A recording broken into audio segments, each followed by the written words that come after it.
Hey there, everyone, and welcome to Arcade Spirits. Quick, thing. Sorry, it's been a second again.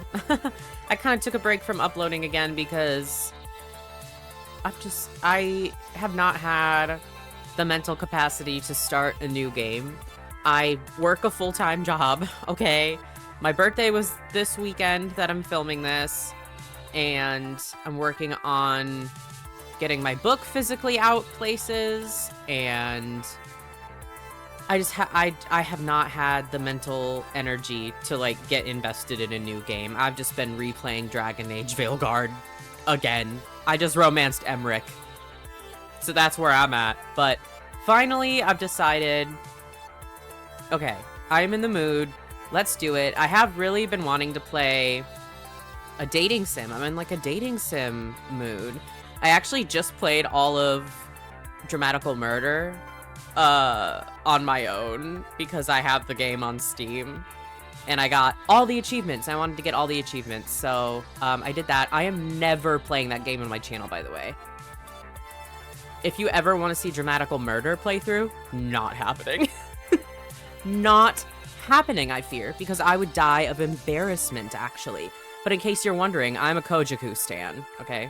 But regardless of that, we're gonna play Arcade Spirits. I held a poll on my posts on YouTube with 4 games on it of what people wanted to see.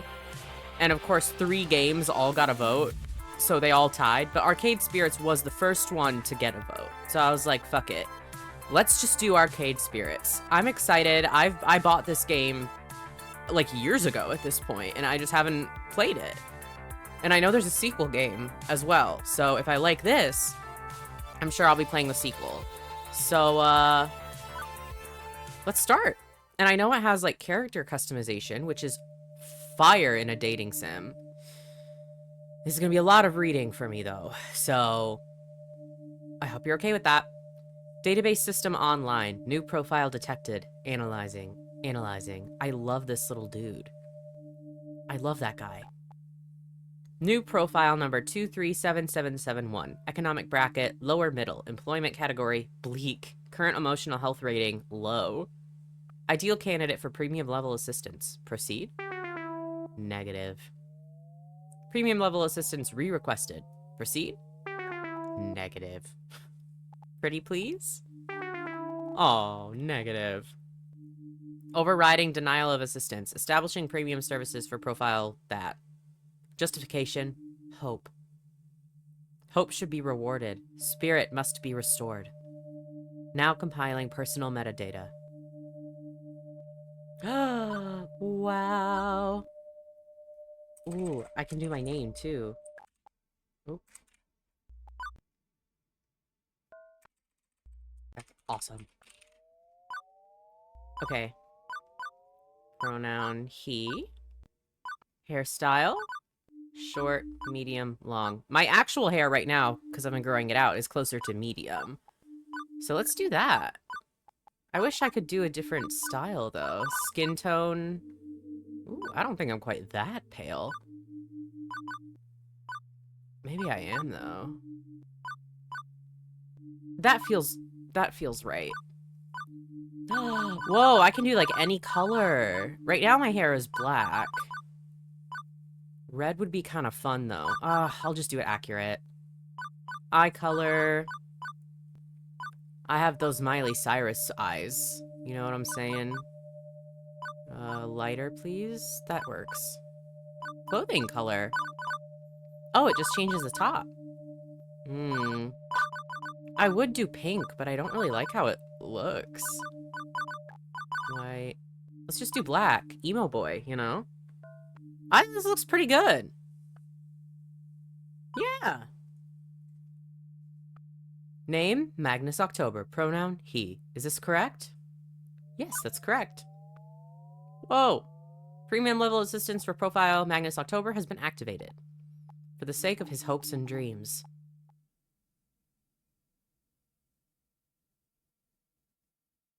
Okay.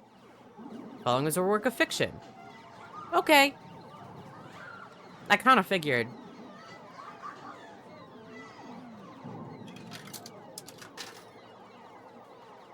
Winners don't use drugs.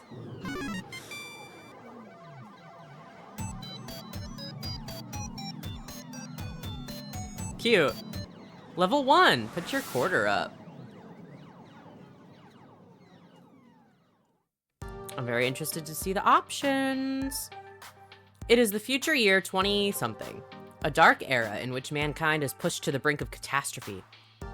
Woe be to the human race, plagued by evil, terrifying, utterly sinister. I don't know. Robots, maybe? Evil robots? How's that work? Yeah, no, sorry. The future year 20-something is pretty much what you'd expect it to be. Non-flying cars, smartphones, pro-gamer celebs, internet trolls, personal assistant AI, cheese-flavored snack foods. But even with such wonders as 20 holds, to date, I've had no part in any of them. I've worked as a dishwasher, a shoe salesperson, and lifeguard for the local community pool. I don't care what era of human history you live in, kitties peeing in the pool is pretty much a constant thing. Trust me on this. As for the bustling metropolis of 24-hour neon utopia you see here, my little corner of it isn't nearly as shiny and cool. Let me show you. Behold my quaint little apartment. Can't complain, really. It's paradise in a relative sense. I only pay half the rent. Neighborhood stabbings have been down this year. Also, my roomie picks up any stray socks or shirts I leave lying around. Look at the penguin. I don't know if you can see it behind my head, but there is a penguin. In fact, as things go, I'm living large compared to most in my family tree. Or at least I was, before today. You got fired from another job? Wait, there's voice acting? I did not think there was voice acting. Holy shit, okay. That makes my life way easier. Seriously? Seriously?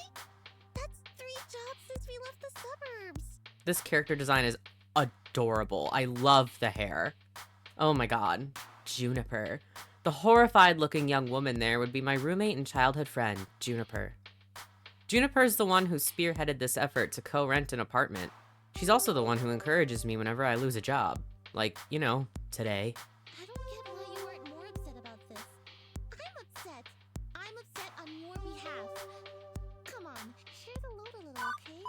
The voices are very quiet. Hey, listen. Yeah. Hey, listen.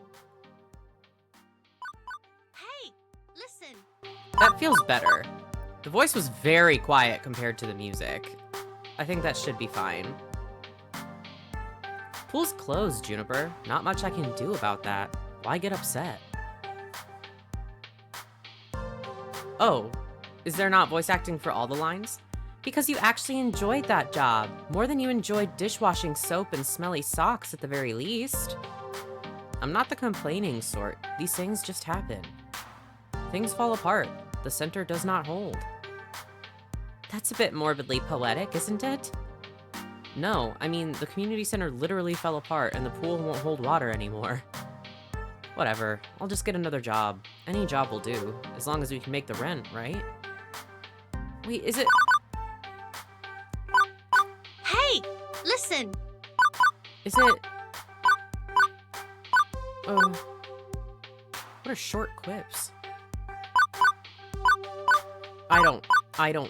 I think maybe it's just some lines. I thought it was gonna be all lines. I don't know. Wrong. I saw how mopey and tired you were, coming home every night from those other crappy jobs. At least when you got back from the pool each day, I sometimes caught you smiling. What's the point of us moving away from home okay. if not to get away from all of that? I mean, we both left that town so we could try to find happiness, right? I just want us to be happy. Both of us. I thought you hated your job. Come on. That's not what you said. No deflecting. This is about you. My mind's made up. We're going to find you a job that's just as good, if not better, than the lifeguarding job. I don't know why some of it's voice acted and some of it isn't. That's an odd choice, but it is what it is. Let's start from the top.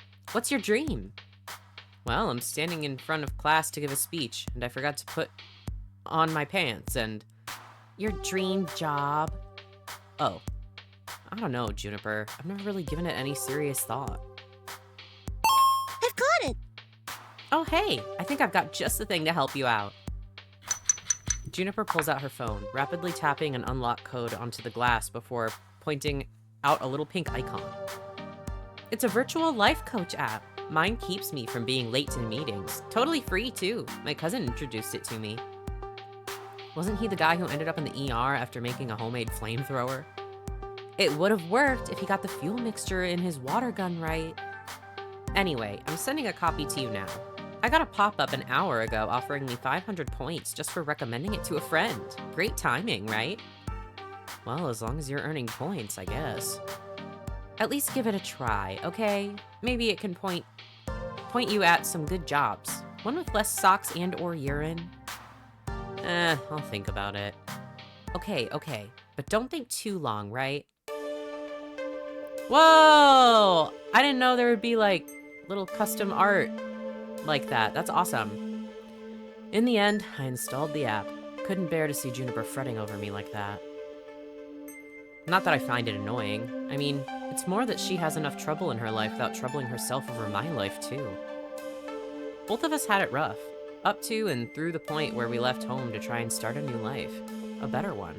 She deserves better than me and my problems. Bless her heart, she means well. She's been firmly in my corner for all my life. The two of us against any dark forces aligning against me. But that's not to say she's good at being my advocate. Enthusiastic, yes, but skilled, nope. Typically, the fantastic opportunities and self-help resources she sends my way are pyramid schemes or something.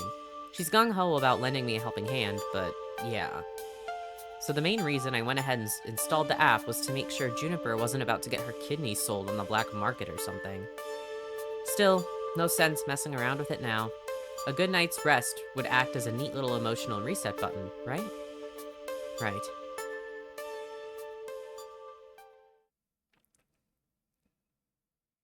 No dreams, no nightmares. Just 8 hours of sweet, sweet black. By the time morning light leaked in through the cracks in the blinds, I didn't care anymore about being unemployed again. Juniper had already left to catch a bus to her office. She typically leaves before dawn, but she'd left a note for me, pinned to the tiny fridge we shared. Remember, download app, find dream job, make money, sort your life out. I believe in you. So, moment of truth. Do I trust in Juniper's weird little app, or just go find some job that pays well enough to cover the bills?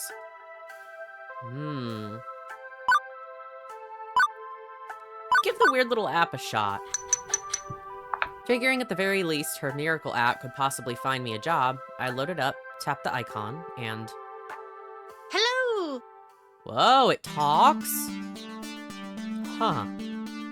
Okay, see, that's what I mean. Anybody else would freak out over a cute girl climbing out of their phone. Me? I went, huh. Also, it's one of those new kind of 3D screens, so, you know, not actually magical realism here. Very normal in the distant future of 20-something. Thank you for downloading Iris, your personal life coach.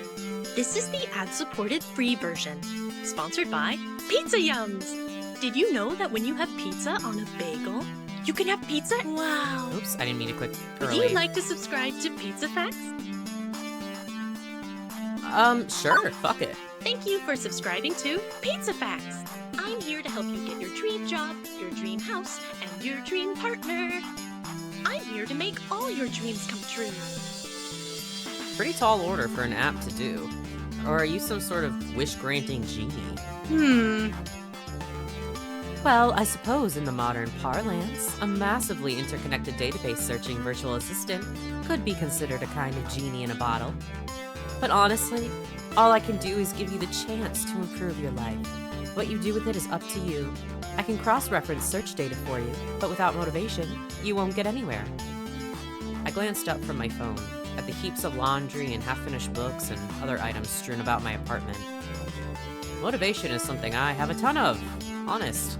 Hooray! That's super. I'm really looking forward to working with you. Before we begin, do you have any questions? Sure. Why should I use this app at all? I mean, my phone already had a voice-activated assistant AI. I can just say, "Hey phone, search the web for job listings," and it'd work just as well. Ah, but I have an advanced emotional language interpreter. I'm smarter than the average program, with more heart. I can help you sort out your life by analyzing your personality and finding you a perfect path in life. All thanks to my glorious, wondrous, patent-pending, super-duper identity identifier system. Between you and me, they really, really wanted an acronym that matched my name, but couldn't figure out what to do with the letter R. Would you like to know more? Oh, tutorial? Yeah, give me the sales pitch. Every time you think about saying something, I can tag it with an identity. That way you can be the sort of person you want to be. This system allows me to better understand who you are and what you need from life. I do this by analyzing your tone, inflection, and word choice. I can spot 5 different identity identifiers in your responses to people. Quirky, steady, kindly, gutsy, and basically. Sounds to me like your programmers also wanted a bunch of things ending in Y. That's correct. My branding game's on point. Whoa! Quirky responses use jokes, snark, and sarcasm to make light of a situation. Just the thing for picking up someone's spirits, but a badly timed joke may not win over the room. Steady responses are sincere, honest, and logical. When you stop and think before speaking, you're on steady ground, but that might not take someone's feelings into account. Kindly responses are compassionate and empathetic and gentle in nature. They're careful with the feelings of others, but they're sometimes a bit wishy-washy as a result. Gutsy responses go with your gut. When you're brash, bold, risk-taking, and instinctive, you're gutsy. But it also means being blunt, confrontational, and aggressive. So be careful. Lastly, you can always take a basically option. It's a balanced and neutral response, safely moving the conversation along while learning more and digging deeper. Over time, I'll build up a personality profile for you based on the identity identifiers detected in your speech. Maybe you'll be predominantly quirky, genuinely steady, a mix of both. Who knows? It's up to you. So, what you're saying is I should always try to crack jokes or be super gutsy? Oh, and never speak basically. I mean, being basic's bad, right? It sounds bad. Nope. Heck no. They're all useful, in the right context. There are no bad choices. Consider what you could say, and go with what feels right in the moment. Don't limit yourself. Sure, you could gamify your personality, but it's more fun to let it happen naturally, you know? Just be you. Now, let's see my patent-pending identity identifier system in action. How do you feel about dad jokes?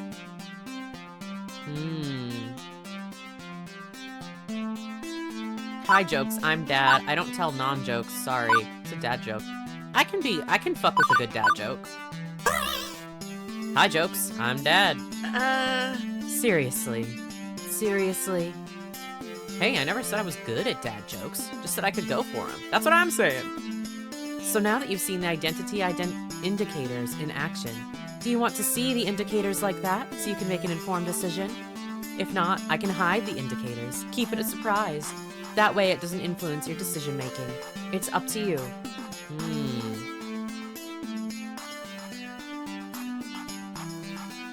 I feel like for the sake of playing the game for the first time, I should hide the indicators. Yeah. So mysterious. Okay, I'll hide them from you. You'll always be able to spot basically responses, though. So I guess basically is just the, like, neutral responses. Like, I'm assuming if it's, like, usual dating sim rules, there's gonna be certain characters that like a certain personality type. So, like, a quirky one, I already forgot the other ones.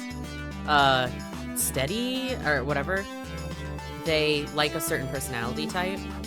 And I guess basically maybe is sort of like the...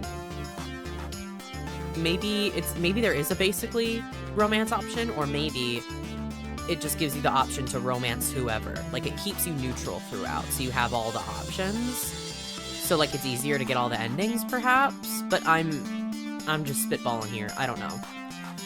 Anyway, as we go along, I'll analyze and tally your identity identifiers. In fact, let me show you now. Good work. Will you look at that? Such a strong personality. You asked me a single question. Off to a great start, I'd say. And hang on, you're scoring me? Didn't you say not to gamify my personality? Hey, I said you shouldn't. I'm an app. I think in numbers, so I gotta gamify it a little. Anyway, studies show that achievements, or chivos as the kids say, encourage app engagement. Okay, well, what's with the empty space on the left? Oh, I also track vocal responses from people you meet. Once you get to know some folks, I'll let you know how well you're getting along with them over there. Oh, okay, I see. Relationship scores. Wonderful. So, will you also tell me what the correct responses are to avoid making enemies, or do I need to go find a walkthrough for the best game you're making in my daily life? Magnus, you're looking at this the wrong way. Generally, people won't get super annoyed at you unless you deliberately and repeatedly provoke them, and it'll be obvious when you're doing that. I promise you that if you bungle a few social encounters, it won't really hurt anything. No cheating needed, just relax and have fun. So it's basically saying maybe if you want to romance a certain person, you don't have to pick all of the very correct dialogue options, like it won't lock you out. I'm just spitballing here. You can access your scoreboard anytime you like with the Q key, or click on the score in the upper right corner of your screen. Ah, okay. And that's everything. Ta-da! Okay, but how is any of that supposed to help me get a job?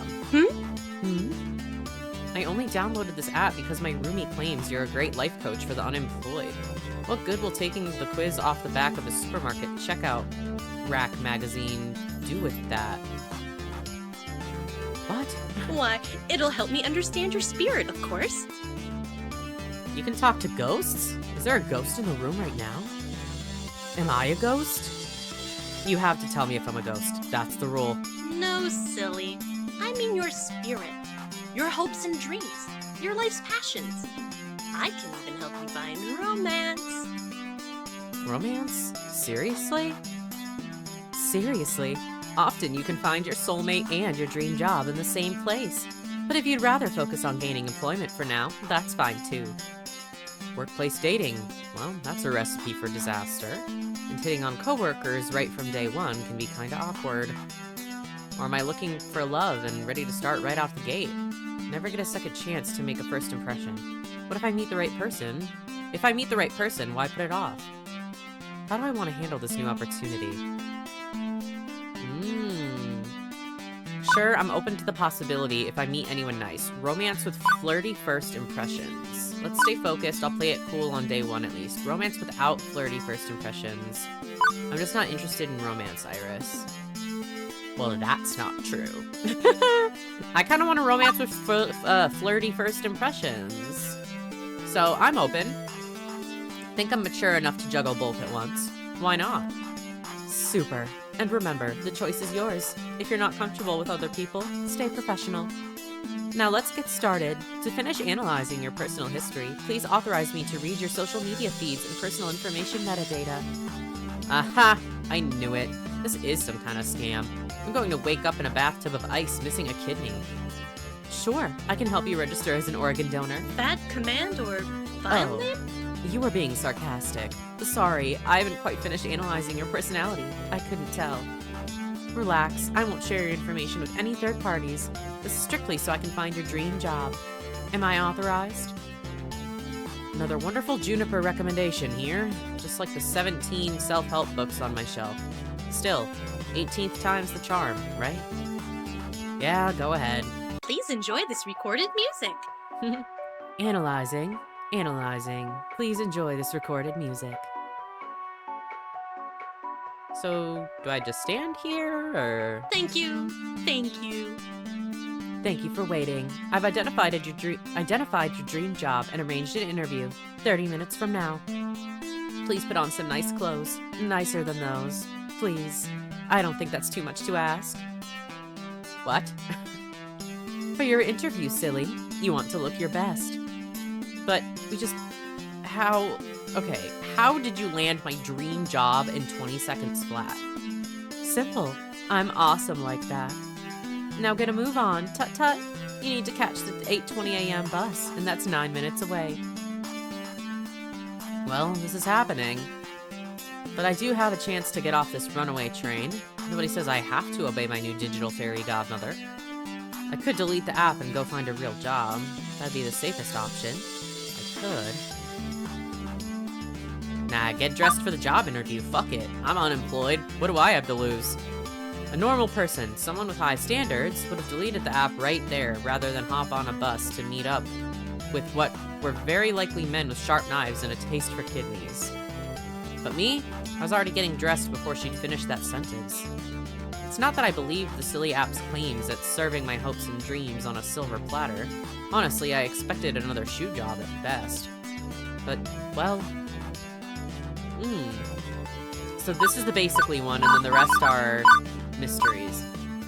It'll be worth a laugh at the very least. I choose to trust in the science. What is my dream anyway? What the hell, let's do this. Like I always say, go with the flow. What the hell? Juniper's right. I need to get my life in gear. So what's the harm in diving into something this wacky? Okay, there could be a lot of harm, granted. But the alternative is to mope around our apartment for weeks, then eat gats, go get a job anyway. So I thought, screw it. I'm on this runaway train. Let's see how far it goes. And as I came to realize weeks later, turns out that was the best impulse decision I've ever made. What?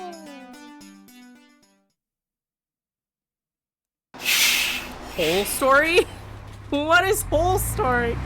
Boring clothes store, delightfully dull. Loan office space for rent. Hangy barber shop. Law offices of Smith Johnson, attorney at law, and Funplex. That's probably where I'm going, I would assume. The bus drops me off, oddly enough, not far from Juniper's office building. Although my destination isn't nearly as upscale as that. This is, well, it's a strip mall. Oh, I also just read Wub Sub. Fire.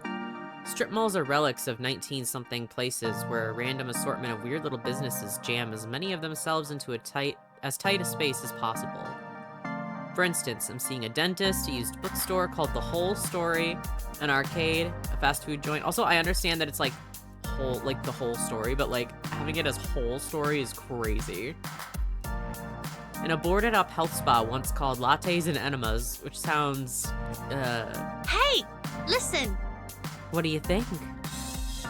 I think that's two things no human being should ever combine. No, I mean about your future place of work. I'm desperately hoping we're not talking about the same thing. Which one of these businesses exactly am I working at? I don't know anything about oral hygiene or old books, but I'd rather not be a fry cook. The one in the middle, silly. What, behind the arcade? It is the arcade. Huh.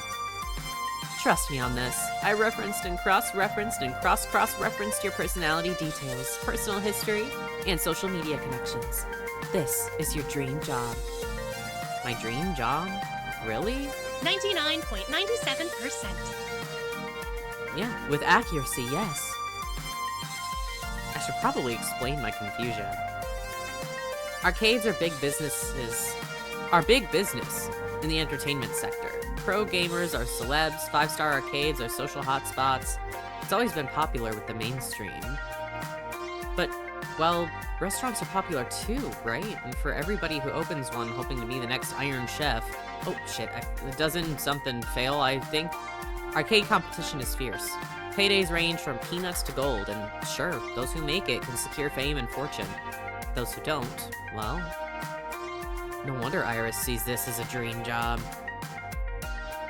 Video games weren't always as popular, though. I read an interesting article about it once.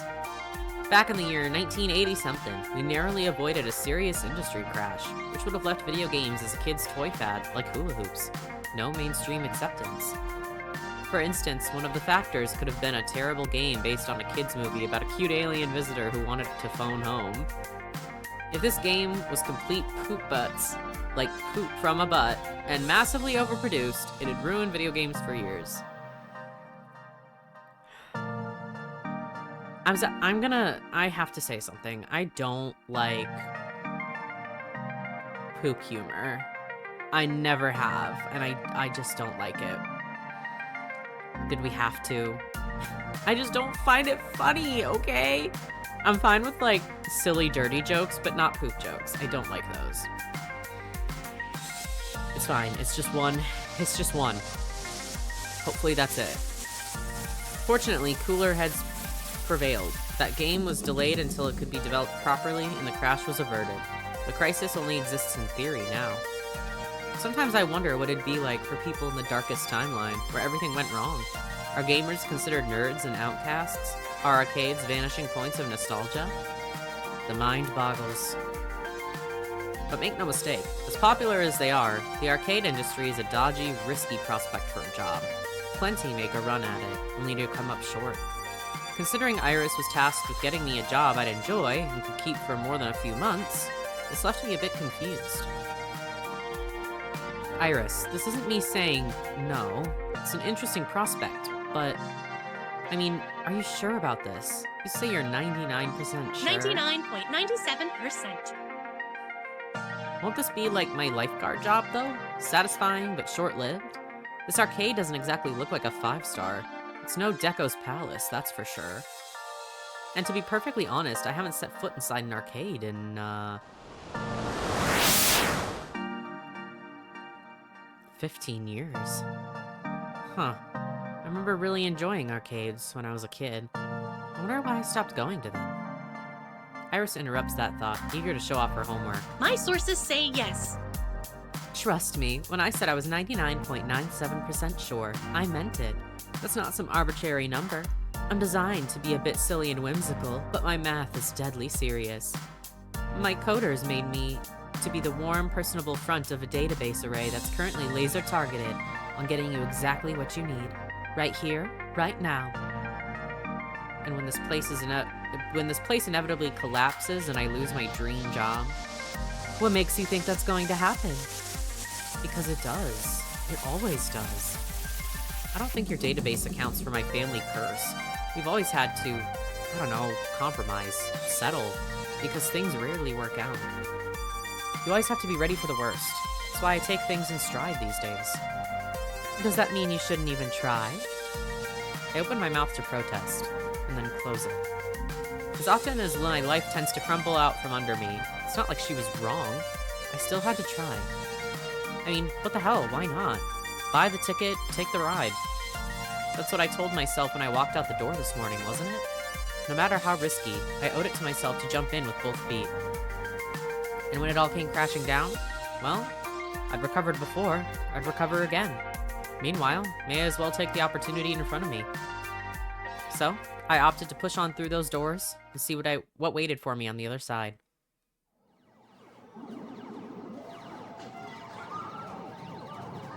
Yeah, Dance Revolution! Dude, that's just what I did for my birthday. Dude, anytime that I have an excuse to go play Dance Revolution, oh, I'm taking it. It's like my favorite game. It's so fun. And the only places I ever get to play it are like Dave & Buster's and anime conventions. And I haven't been to an anime convention since I was in high school. Oh my god. Now I'm thinking about anime conventions. I miss those. But yeah, for my birthday, I just wanted to go to Dave & Buster's so I could play Dance Revolution. And Dance Revolution I did. Yes, I did. Okay. The air conditioning hits me like a cool breeze, albeit one smelling of copper and corn chips. And it's early in the morning on a weekday, so it's not too packed with gamers. Although it's so packed with games, I'd probably have a hard time finding anyone anyway. At once, I'm struck by something odd. I actually recognize most of these games. Neat. Considering I haven't walked into an arcade in over a decade, that's probably not great. Lots of vintage stuff here, from the looks of it. Like, really old. Although I don't recognize that game with the stage lights and things. Maybe it's karaoke or dancing? A Japanese import? My sources say yes. Check in. That would be Showtime Stage, a collaboration of Nihana Heavy Industry Concern and Hubris Records in Germany. It's won a lot of awards. Huh. I recognize most of these. Whoa, is that seriously a Mr. Moopy's Magic Maze? But the one in the middle with the split screens is new to me. First of Discomfort, a hybrid real-time strategy and brawler beat-em-up. It's actually not that new. It's been a staple of the esports scene for the last 8 years. 2 genres I was utterly lousy at last time I checked. And over here is an old lady? Sorry ma'am, I was just talking to myself and had an overwhelming urge to complete my sentences. Thankfully, I don't think she even registered me calling her old. She looks up from her knitting, seated behind the ticket prize redemption desk, and offers a wrinkly smile. Well, hello there. Always nice to meet someone new in the Funplex. The what? Francine's Arcade Funplex. Didn't you see the sign out front, dear? I like that the earrings are Pac-Man. That's so cute. Well, I chose to knock off the first two words when they got knocked off the building during the storm of 1980. Now it's just the Funplex, I suppose. So, how can I help you, dear? A funplex? Is that when you suplex a clown? A genie in my phone set up a job interview for me. You been in business for XX years? I'm just gonna go with the basic one. I don't really like the other options. The storm of 1980-something? I wasn't technically alive for that, but I heard it was pretty awful. Oh, we've endured many a nor'easter around these parts. You get used to it. My little arcade stood the test of time and weathered all elements. We've actually been around since 1970-something, back when the games were in black and white and pinball was all the rage. Oh, how times change. That long? But I thought the arcade business was high risk. Not when you hire good people with love in their hearts. Actually, are you here looking for work, perchance? I am currently classified as job-seeking, yes. Oh, thank goodness. I've been hoping someone would reply to that ad I posted on the webs. Please call me Francine. As in Francine's Arcade Funplex. Get it? Actually, thinking about it, I suppose we were originally Frederick's Arcade Funplex, named after my dear departed husband. Sadly, he died peacefully in bed some years ago. Ah, I'm sorry to hear that. No, don't be. He died doing what he loved. Having intensely physical relations with me. Okay. That's information I needed to know, yes. And you are? Magnusoctober, ma'am. Very well. Shall we retire to the office to conduct your interview? I'd carry on out here, but it is rather noisy, isn't it? Yeah, about that. How do you deal with the constant noise, anyway? Oh, eventually you just sort of learn to filter out all the beeps and the boops. It can take weeks to become acclimated, I've found, but in the end... Done. She quirks an eyebrow. Well now, that's faster than the others. Not bad. So, shall we see what you're made of? This way, please.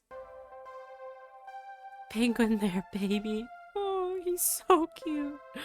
Francine leads me down a back hallway past public restrooms and into a door marked employees only.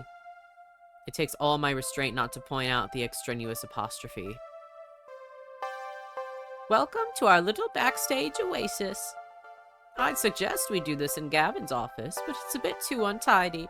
I don't blame the boy. He's been so overworked lately. Please, have a seat and we'll begin. As quirky as this place and its owner may be, at least I'm confident that I can nail the interview portion of the proceedings. I've interviewed for a dozen jobs, and held down 3. I know all the standard questions. What are your greatest strengths? What do you see as your weaknesses? Once, I even had to describe how to assemble a Lego set to prove my communication skills. Considering I ended up washing dishes, I'm not sure why, but... The point is, I'm confident, prepared, ready. If you were a dinosaur, what dinosaur would you be? Rad. What? If you were a dinosaur, what dinosaur would you be? Right, okay. Maybe this wouldn't be a typical job interview after all. No problem. Go with the flow. Let's do this. T-Rex, Pterodactyl, Brontosaurus. Where is Triceratops? I'd say then Pterodactyl soaring through the sky. I've always wanted to be a bird, so... What? No. All dinosaurs are basically birds. Let me rephrase. I've always wanted to be a flying bird, so pterodactyl. Swooping around, catching updrafts, staying way away from the meat eaters. Really? How exciting! Even if technically speaking, pterodactyls aren't dinosaurs. What's your favorite snack? Snack? this was a favorite food question, I'd have this down easy. It's tacos. Always tacos. But snacks, When you have pizza on a bagel, Pizza bagels. Say pizza bagels. When pizza's on a bagel, you can have... Hush you. Come now, dear. I don't have all day. After giving it a good thought, well, how could I forget my favorite snack?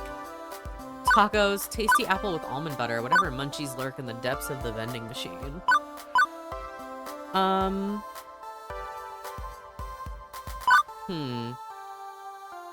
Lime hot Cheetos aren't on here, I fear. So... I love apples, though. Oh my god. I could truly eat an apple a day, bro. Doctors would fear me like no one else.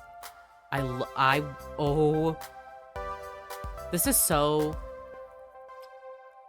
strange coded of me, but I'm sorry. Apples make me feel like me and my boyfriend call it peasant meals when we want peasant meals. Like, I'll get, like, a loaf of bread, and I'll cut off slices and then have, like, cubed cheese or something. And that's my peasant meal, and apples are part of that. There is just something so perfect about having a whole apple and eating it instead of, like, a sliced apple. I revel in the activity of eating an apple. And it's so... I don't know anyone else who is as passionate about eating a whole apple as me, but... You know what? So let's go tasty apple with almond butter, because apples and peanut butter,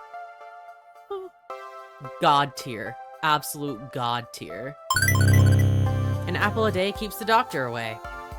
If I'm hungry, I need something that's got enough nutrients and protein to carry me through the rest of the day. That's good. You know how to plan accordingly for any situation. You know what they say, you are what you eat. Next question.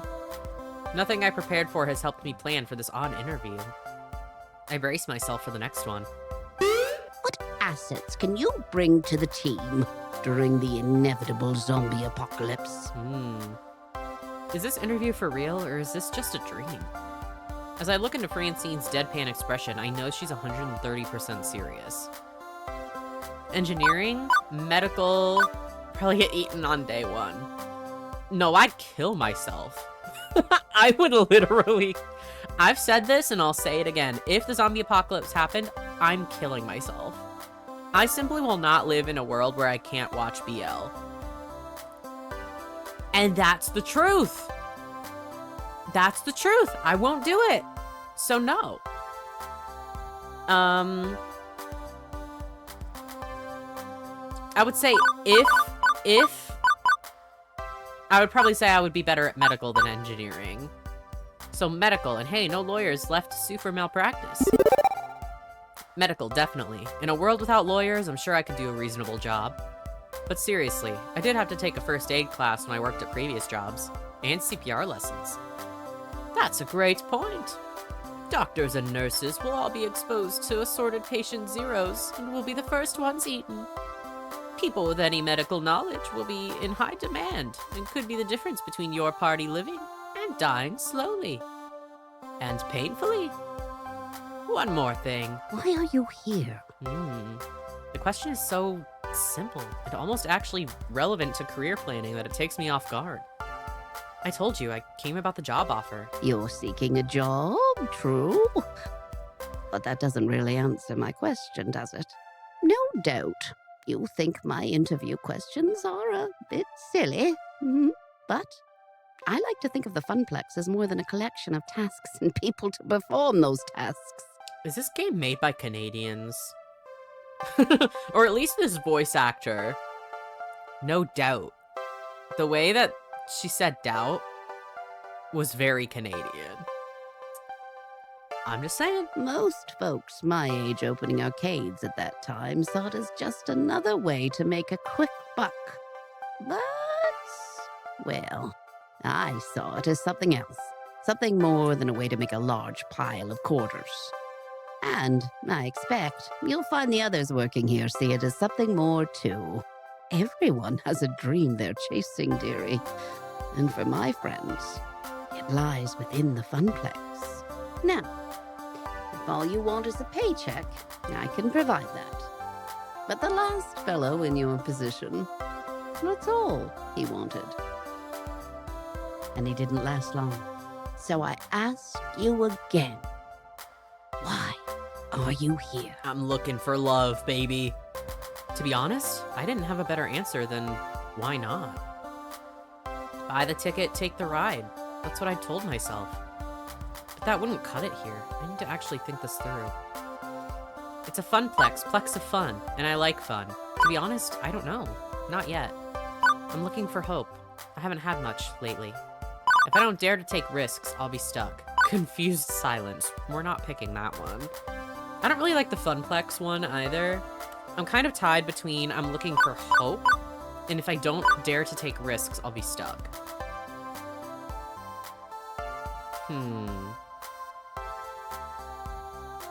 I kind of like the risks one. Because that's true. It's like you're unemployed. If you, like, can't hold down a job anyway, why not do one that actually seems like something you're interested in or something fun? And you never know if you don't try. So if you don't dare to take risks, you'll be stuck. I feel like my life's been in a rut for over a decade now. I don't mind, not really. I can go with the flow. But another decade of that, too? No.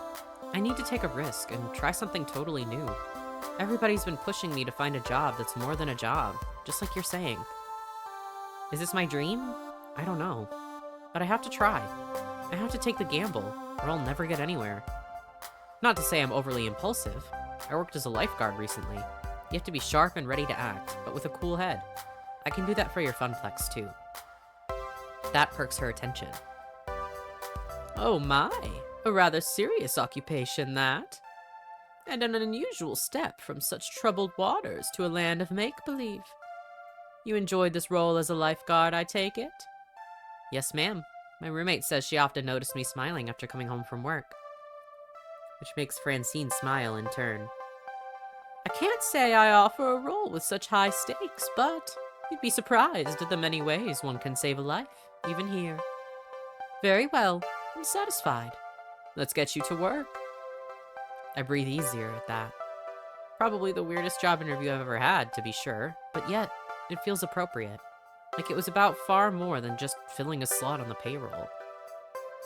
Francine leads me back to the arcade floor to introduce me to my duties. It only occurs to me now that I forgot to ask exactly what my duties this mystery job I'd accepted really involved.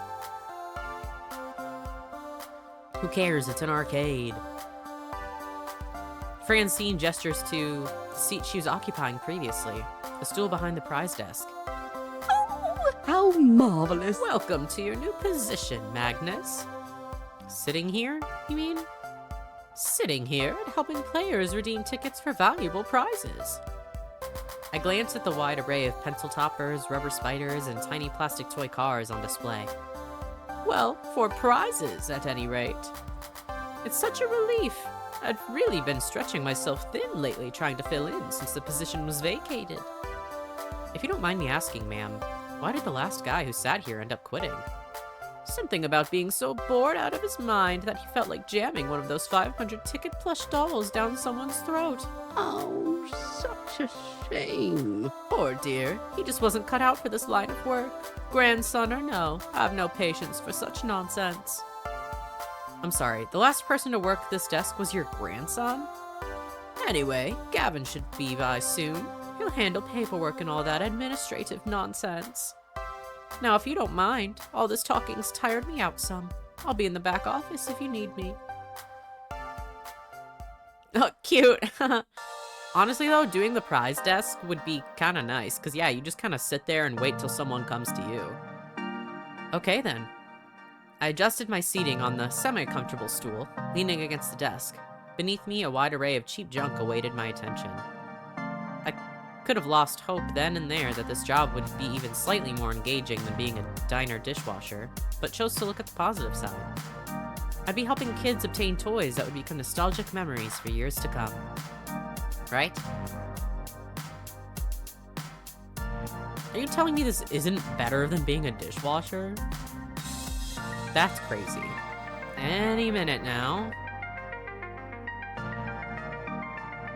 Well, you did say, wasn't it like the middle of the day in a weekday? Obviously, it's not going to be that busy. Wait till the weekend, my guy. I crave the sweet embrace of death. I've been sitting here for 2 hours now, and nobody's walked up to obtain a novelty Funplex shot glass, or a colored pencil set, or a light-up yo-yo.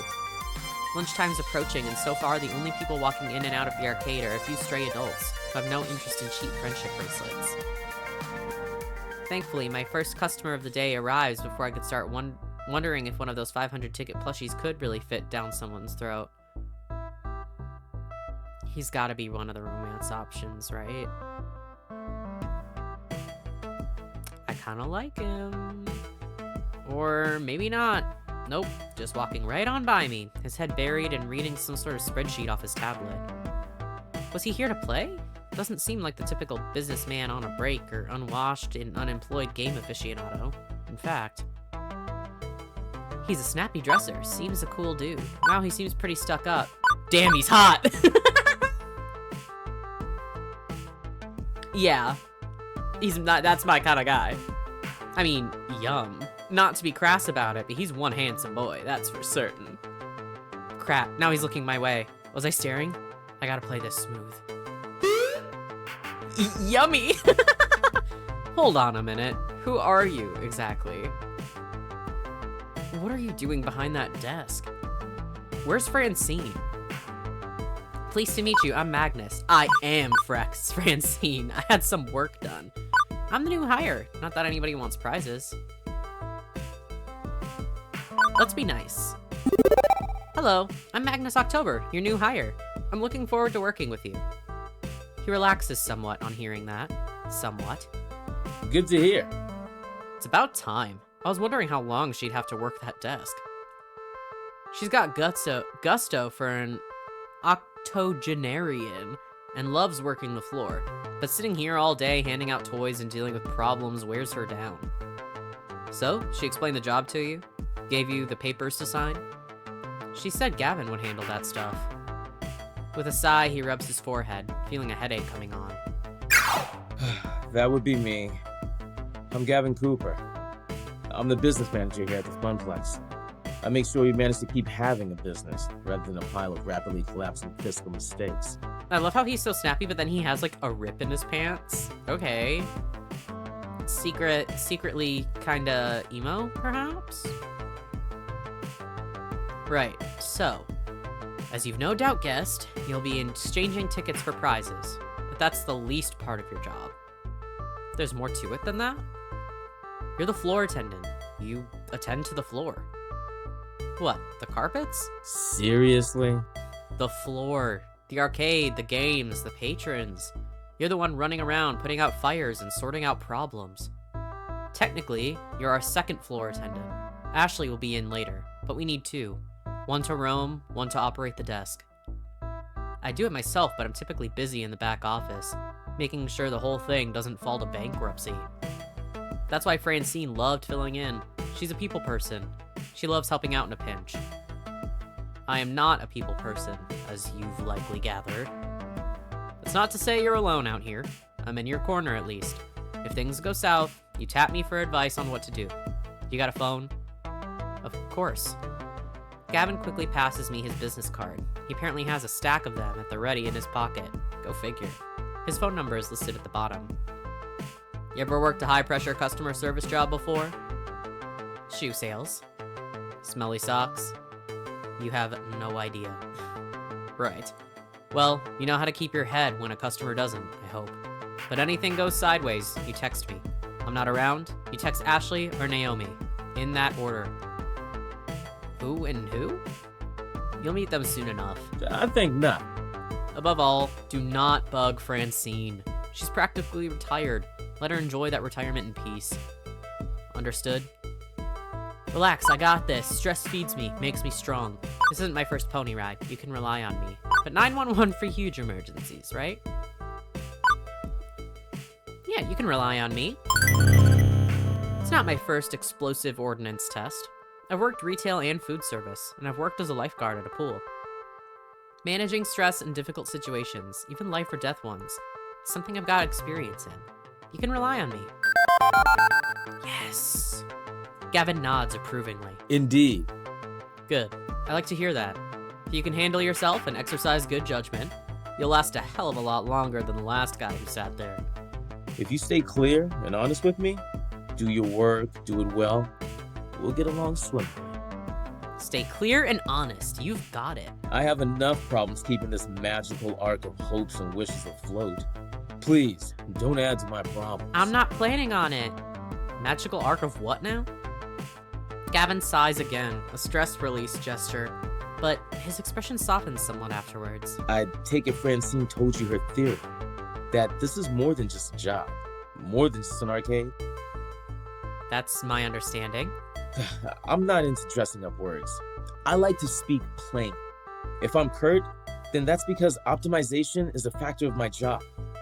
Everybody working here wants to work here. This is where they belong, for one reason or another. Me, I love chaos. I love wrangling chaos specifically. The arcade industry is high risk, high reward. I manage that risk so that they can also find happiness in their lives. Everybody in this business has a dream they're chasing. It's a fragile thing, prone to getting crushed by hard reality. My job is to see to it that never happens. That includes Francine, who deserves better in her twilight years than desperately propping up a semi-failing business. So, you find some value in this place beyond your salary, or you'll burn out. Trust me. Last guy to sit there burned out hard. Now, can I trust you to mesh with our merry misfits? Still trying to figure out my why. Why so aggressive? I just got started here. No problem at all, I'm a modern employee. I'm still trying to figure out my why. To be honest, I'm still sorting out why I'm here, what my dream is. But I'm not here to step on anyone else's dreams in the process. I'm here to do my best at supporting everyone. Yes. I'm not even doing it, like, picking stuff to make him like me. I'm just picking my favorite responses. Just so happens that he likes them. Good to hear. I'd say we share similar views then. It'll be a pleasure to work with someone who's actually enthusiastic and competent. And hopefully, this hive of weirdness will help you find your dreams along the way. Anyway, I need to go prepare your paperwork. Technically, you shouldn't be working until we've crossed the I's and dotted the T's, but since I'm already sitting here, you'd rather I stick around? That would be accurate. If you're willing to fudge things a bit and work today anyway, it'd help us out a lot. Now, if you don't mind, Naomi really likely could use a hand in the workshop. A good opportunity to introduce yourself as well. Got it. Wait, someone else is here? I haven't seen anyone else. Yeah, that sounds like Naomi. The workshop's through that door there. The one next to the UFO catcher. The crane game, to use layman's terms. Got it. See you later, yummy! Why would you say that? Pardon? What? See you later, Gavin. I said Gavin. That's what I said. Satisfied for now, Gavin heads in the back, presumably to the office to go crunch some numbers. If Francine's really taking a nap back there, hopefully he's going to crunch quietly. In hindsight, well, Gavin's still super hot, not gonna lie. Personality-wise, I'm not sure what to make of him. He was blunt like a baseball bat, sure, but he seems to get Francine's ideals. I think there could be some kindness buried under his matter-of-fact exterior. We'll see. Anyway, I should go meet my next coworker, this Naomi that he mentioned. Although I could swear Francine and I were the only ones here until now. A double door, also marked employees only, also with an apostrophe, leads from the arcade floor to what feels like an industrial area of some sort. I turn the handle and step inside.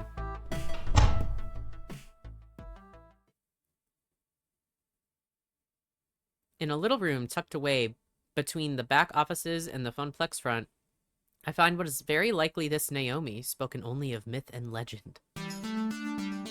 A girl about my age, but certainly not my height, is tinkering away on what looks like an old tube-style monitor. Huh, I didn't realize they had so many circuits. She doesn't notice me when I come in, too busy soldering a capacitor into place.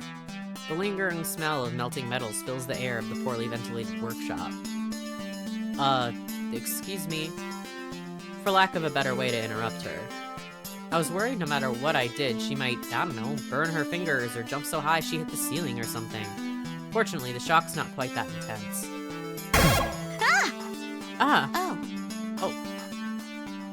Oh, never mind, she's not talking. Hello? Hey, You know this room is for employees only. She said with no apostrophe. Are you lost? Do you need something? I'm Magnusoctober. I'm the new floor attendant starting today. Oh! Hi. I didn't realize Francine already found someone. I guess I forgot to check my text. Oh, whoops. She spares a glance at her phone on the nearby workbench, where a huge stack of green notification messages lie in wait. One thought comes to mind on actually seeing her. No wonder I didn't notice her until now. She was totally focused on the task at hand. I always assumed retro arcade nerds were fat, middle-aged guys. Oh my god, she is so cute, I just want to hug her, but that would be super inappropriate. I mean, she is cute, but I'm gay, so... no wonder I didn't notice her until now. She was totally focused on the task at hand. This room's right at the heart of the building, but totally isolated. With the heavy doors closed behind me, I can barely hear the arcade. Considering how completely and utterly dedicated she was to that monitor, not even noticing me, I guess that's also why. But what I first noticed is her smile. Even when squinting to see the tiny components on that circuit board, even when laser focused, she's smiling happily. Anyway, I'm Naomi Fairchild, the Funplex's techie. Hi! Pleased to meet you. I was expecting Gavin, though. He usually checks up on me about now. He's busy doing strange things with numbers. Ugh, yeah, that sounds like Gavin. I take it he sent you along to help? Great. Give me a hand with this monitor. It's really heavy, and I'm still paranoid about dropping it after what happened last time. Really? What happened last time? Oh, well, I dropped it.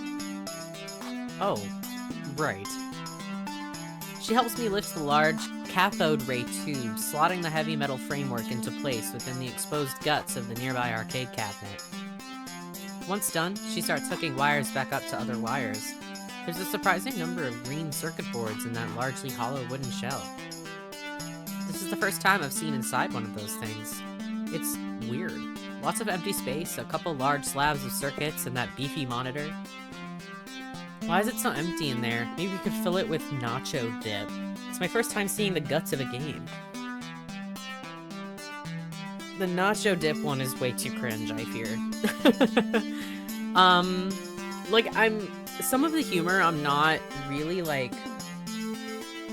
vibing super hard with. It's certainly not the worst. But it's not all quite to my taste. But we persevere. I don't know, I'm probably just maybe not the target, because I'm not a big comedy person. I don't like comedy movies, I don't watch, stand-up comedy, or, I don't know. Because I feel that my sense of humor doesn't really mesh well with most comedies. I think the funniest movie I can think of is Bottoms. And even then, it's not like every single joke in the movie hit me. Most of them did, but... yeah, so that's a little closer to my sense of humor, and this is very, millennial LOL random tacos. So it's not quite my sense of humor, but it is what it is, you know? I can't change it, I didn't write the game.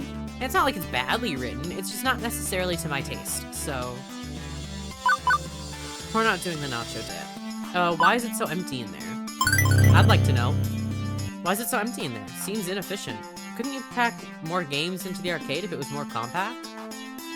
Not really. It's more about the footprint on the floor rather than the vertical height.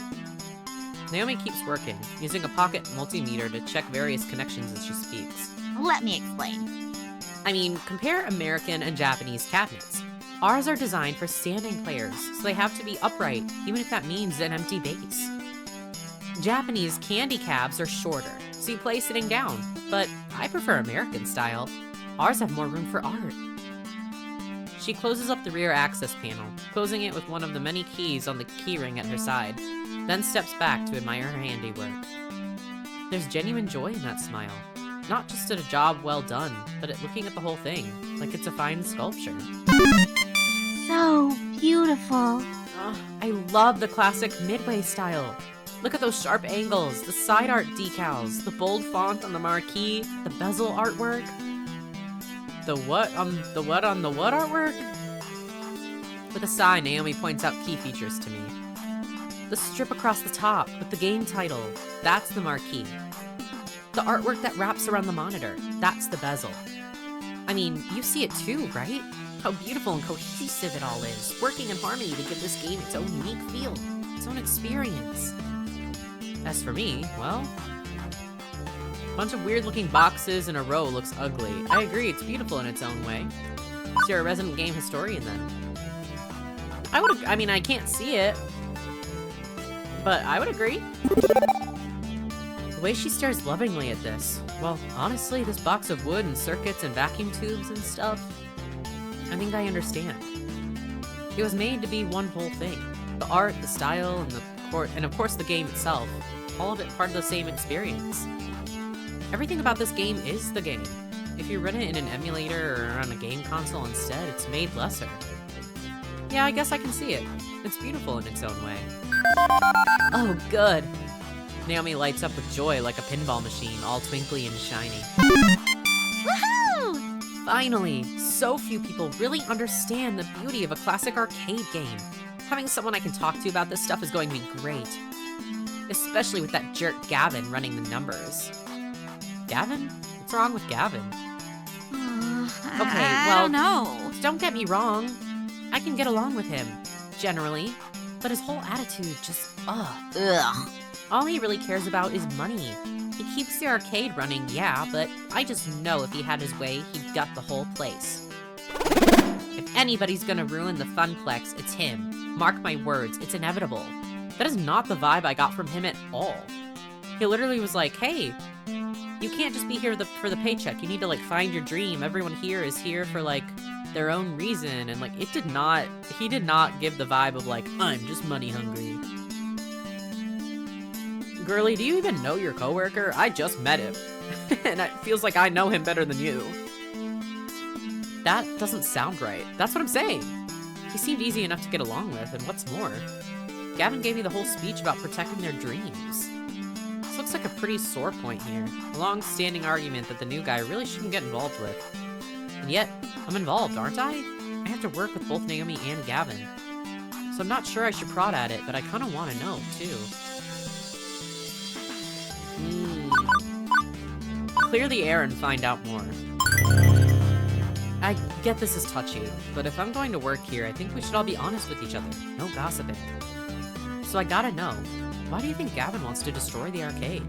He buys into Francine's idea that this is a place for dreams. He says he does, but he's willing to sacrifice way too much just to keep the whole thing afloat. Road to hell, best intentions, etc.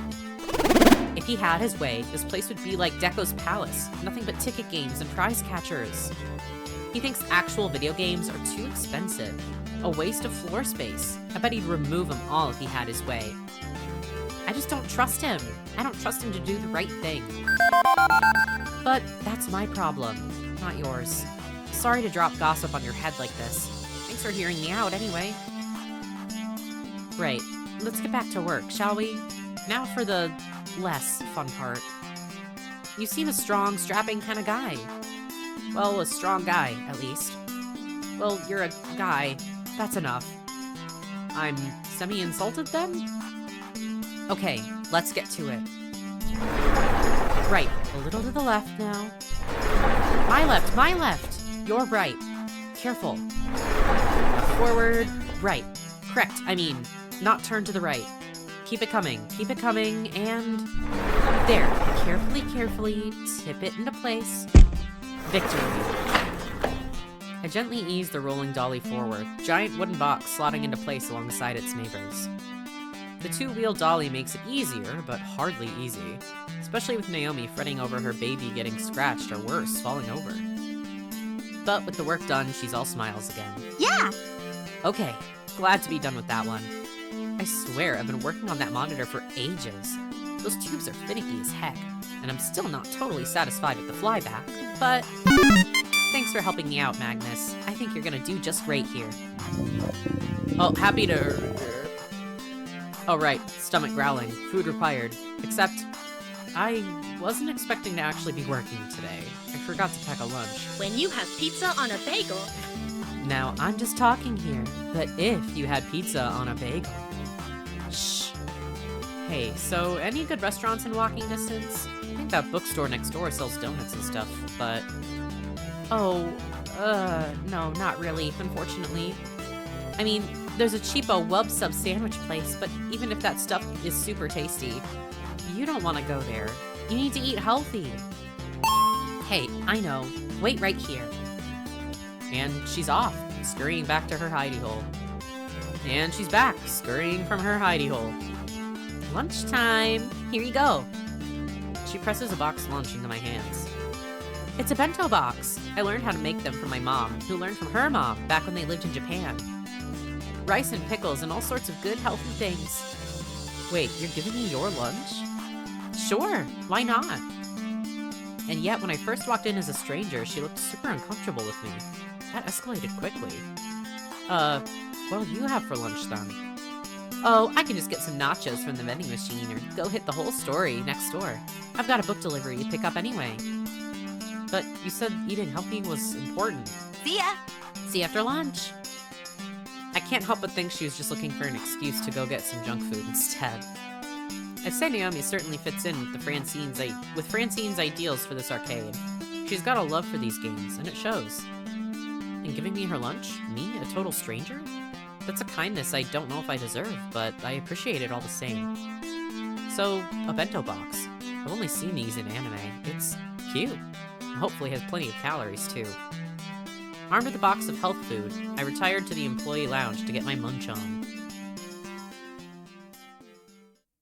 I'm thinking about bento box. My boyfriend's on wallpaper engine. Oh my god, there was this Magnus lore in my hometown, way up in Minnesota, small Minnesota town.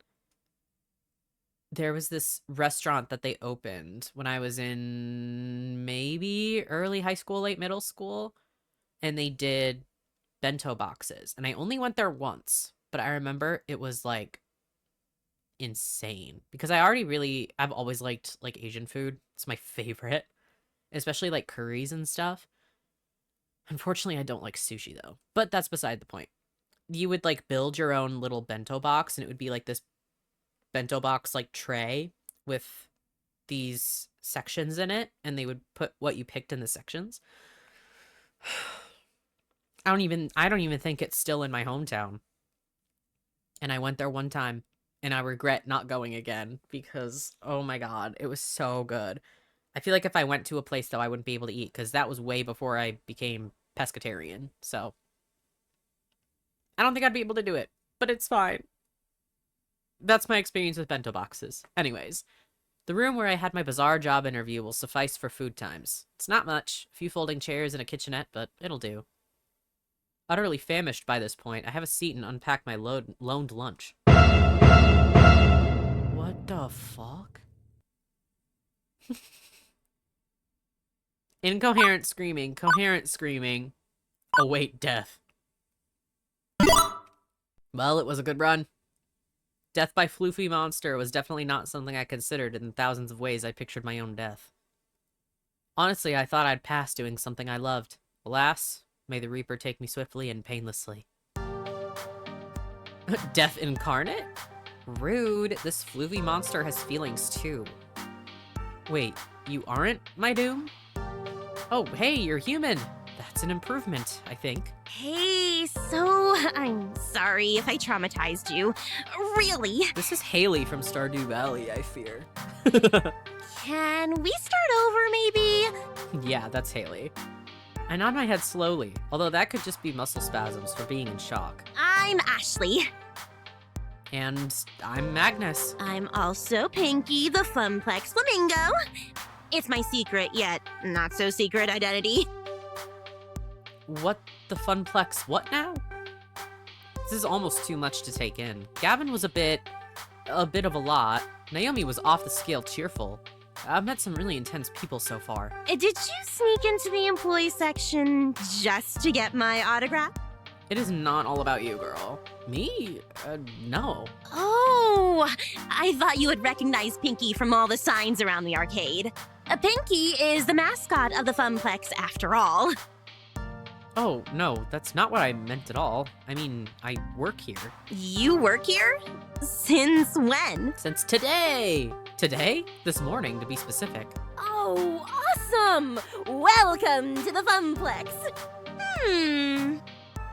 I mean, it would have been way cooler if you were just so enamored with the chibi flamingo creature plastered on every wall that you had to know more. Let's see. You could have stealthily maneuvered your way through all the games, sliding right up to the employees-only door.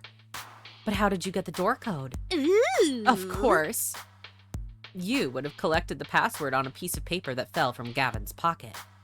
You searched your heart and decided that 4-digit number had to be the intel you needed. Let's see. Next, you needed to lie in wait for the opportune moment to punch in that secret key code, just to find me. It just keeps going and going. She's definitely passionate about this fictional scenario. Ashley's got quite the imagination, all right. Is that how I come across to people? As a creepy trespasser? She's definitely passionate about it. The way she just takes an idea and runs with it. A lot of people might find that weird, but I kind of dig it. Shows a lot of imagination. I wonder if she's a writer or something. And how would you have snuck out, I wonder? I could have helped, but for a price. Ashley finally realizes she's been babbling to herself for a good couple of minutes. Oops. Sometimes I get swept up in a good story. I mean, I gotta find some way to make this job more interesting. Is it really that dull here? No, not really. I just crave a different kind of excitement than beeps and boops, screaming children, and broken machines. You aren't really painting the best picture here. Ah, jeez. I don't mean to be a downer. I just want to move up in the world. I've got things to accomplish, dreams to fulfill, cosplay to make. Cosplay? As we should switch topics, it's like she's a completely different person. Ashley's eyes light up and she smiles. Yeah, you know, like dressing up as your favorite video game or TV character? I love it. It's so empowering to be able to make your own costume and wear it proudly. It's even better when people recognize what character you are. Empowering? Really? Granted, she certainly had the power to stop my heart for a few beats. Yes! Definitely. You want to try? Got a favorite game character? I can help you make your first cosplay if you want. In fact, I made this one. I think Ashley is pointing to her flamingo costume, but it's a little hard to tell with her hands as feathers. So Pinky is your creation? Intentionally? Yep, it looks pretty good for my first mascot cosplay, doesn't it? Probably stitch my hands together if I tried that. If you're going for terrifying, then yes. I don't know heads from tails, but I can appreciate it. I'd probably stitch my hands together if I tried that. I'm all thumbs when it comes to stuff like that. Literally, if I get enough thread running between them. I'm pretty impressed, though. Naomi's going on about craftsmanship of games. Clearly you're digging on craftsmanship of costumes. Oh, thanks. It's nice when hard work is appreciated. I wear it around the Funplex to liven up the crowds, get people pumped to play some games, and the kids seem to adore it. That makes sense. Although the arcade has been completely dead so far. No crowds to pump or kids to be adored by. Hey, secret between you and me? Ashley motions for me to come closer. She leans in, glances around the room once, and then talks in a hushed tone. I did some repairs on Pinky overnight. I had to restitch the left arm, and I was giving her an old test drive to make sure it doesn't fall off. Huh. Limbs falling off seems bad. Oh, it was! Yesterday I was dancing with a little girl. Must have been like 5, 6 years max.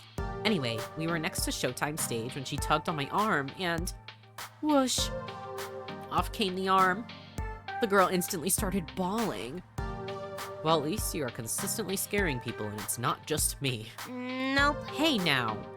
I don't want that to happen again. I felt so bad. But enough about me. What about you? So you're Carl's replacement? I guess so. I'm the new floor attendant. I attend to the floor. The floor is a thing I am attending to when I'm not going into cardiac arrest. At least you're funnier than Carl, that's for sure.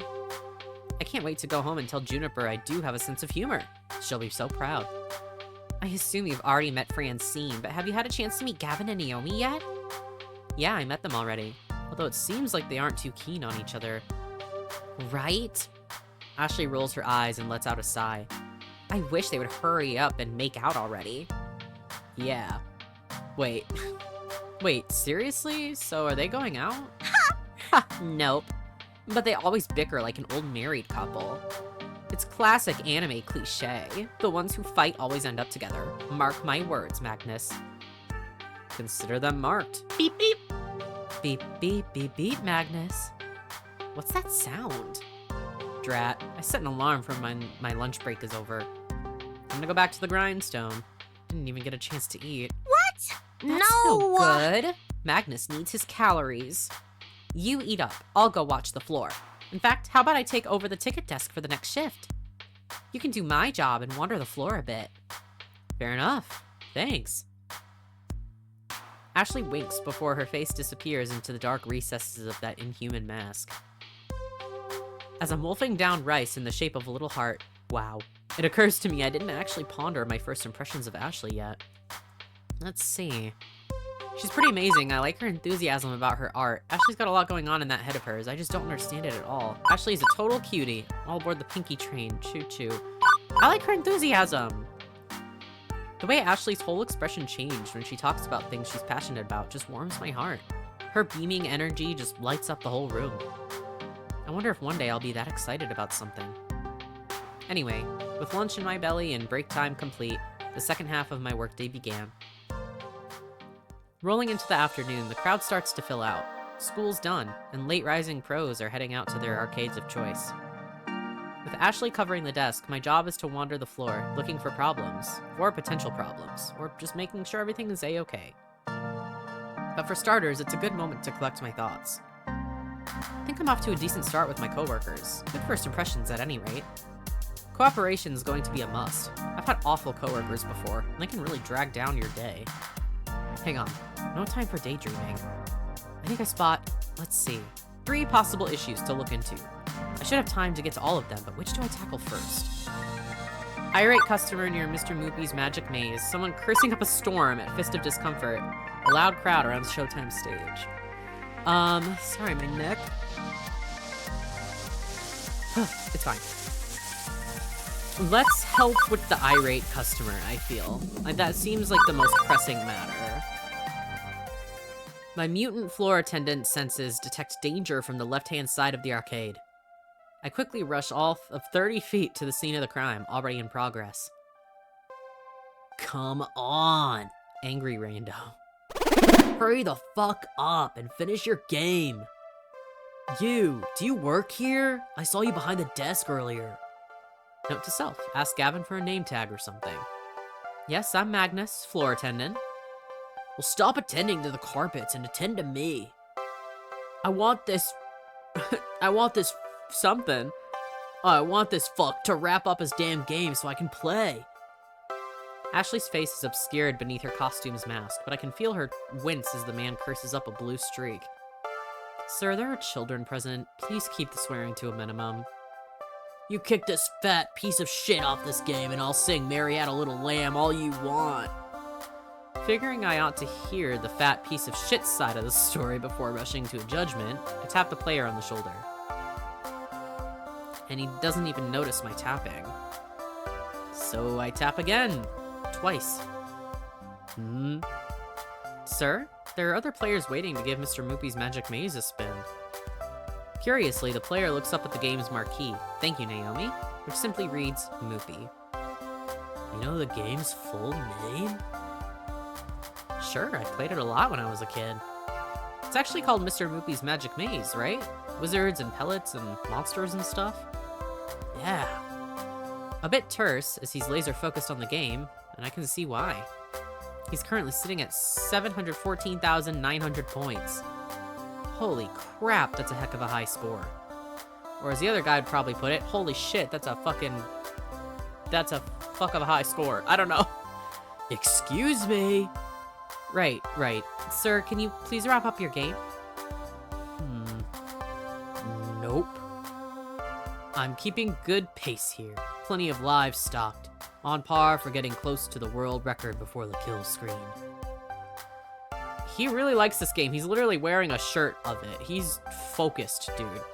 Somehow the thick arcade jargon sounds classier when Drake... Oh, he has a British accent? Oh, no. I thought he was... Oh. I did not think he was British at all. Oh, shit. Watching some documentary program on the BBC. Oh, I'm gonna have to try a British accent then. Oh, I'm not very good at British accents. I'm better at Australian somehow. Yeah, but this is a public arcade. Other folks want to play the games too. He finishes clearing the current board while pondering the predicament. Okay. That was Australian. Fuck! At first, I think he's stepping away to end his game, but he's letting his stock of 50 extra dudes slowly deplete as he pulls out his wallet. Without a pause, he pulls out $3,000 in cash and holds it out. Will this cover it? For a moment, I flash back to that movie where some dude pays another dude to sleep with his wife and they roll around in bed covered in money and, cover what, exactly? The cost of the game. The game itself. I have never seen this much raw cash in one place at any given time. It's not even in 20s, dudes rolling in Benjamins. One moment, please. On it. Fortunately, Iris already has my messenger app open for me, with Gavin's contact info preloaded. With trembling fingers, I key in. Customer wants to buy Moopy for $3K. What do? In less than a minute, I have my response. Considering we paid $200 for it, plus parts, yes, absolutely yes, sell that relic immediately. Well, okay then. Although, how's Naomi gonna react to this? Offloading one of her darlings just because Gavin wants to make a 15-fold profit? It also feels kind of weird to be taking advantage of this guy's lack of a grasp on the real costs of an old arcade machine. I knew all this workplace drama was going to catch up to me at some point, but with this rando breathing down my neck, I gotta make a decision.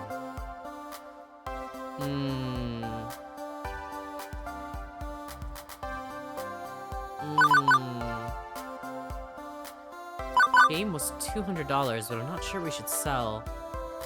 3,000 sounds about right. It's yours. I'm not sure if we should sell this game. Huh. I'm not sure if we should.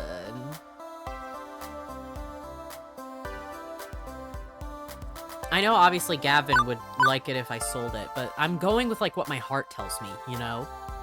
I'm not sure if we should sell it. Oh man, I don't know about this.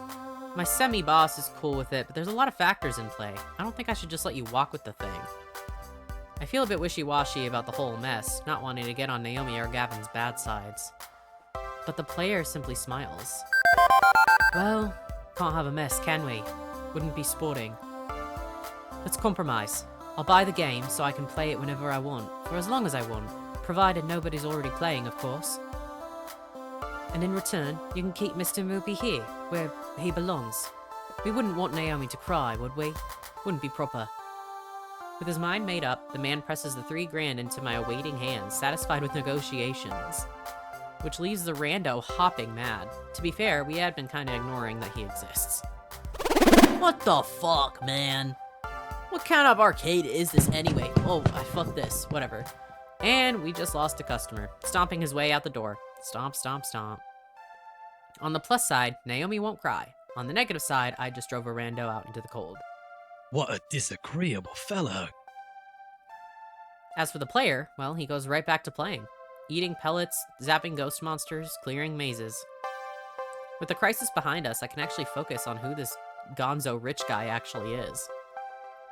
Seems to care about more than just his game. Splashing around the cash, aren't we, Mr. Moneybags? Digging that dad bod.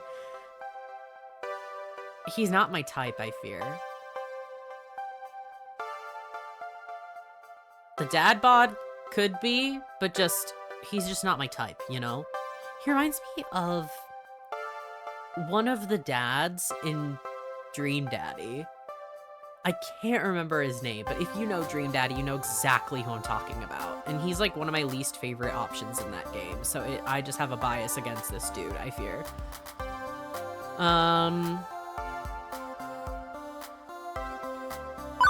He is kind of Mr. Moneybags, though. I'd have expected him to be wearing a top hat and a monocle, always passing go and collecting $200, always scooping up Broadway and Park Place. Well, given his accent, probably collecting 200 pounds and scooping up Park Lane and Mayfair. Sure, he let us keep Mr. Moopy, but buying exclusive access? That's a bit weird, isn't it? He's definitely a bit older than me, definitely a bit heavier, and, not a great first impression start.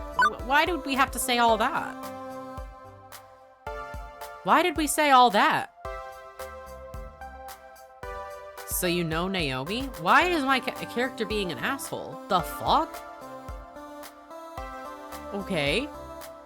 He's happy to talk, even while playing. Of course. I'm a Funplex regular. My name's Percy.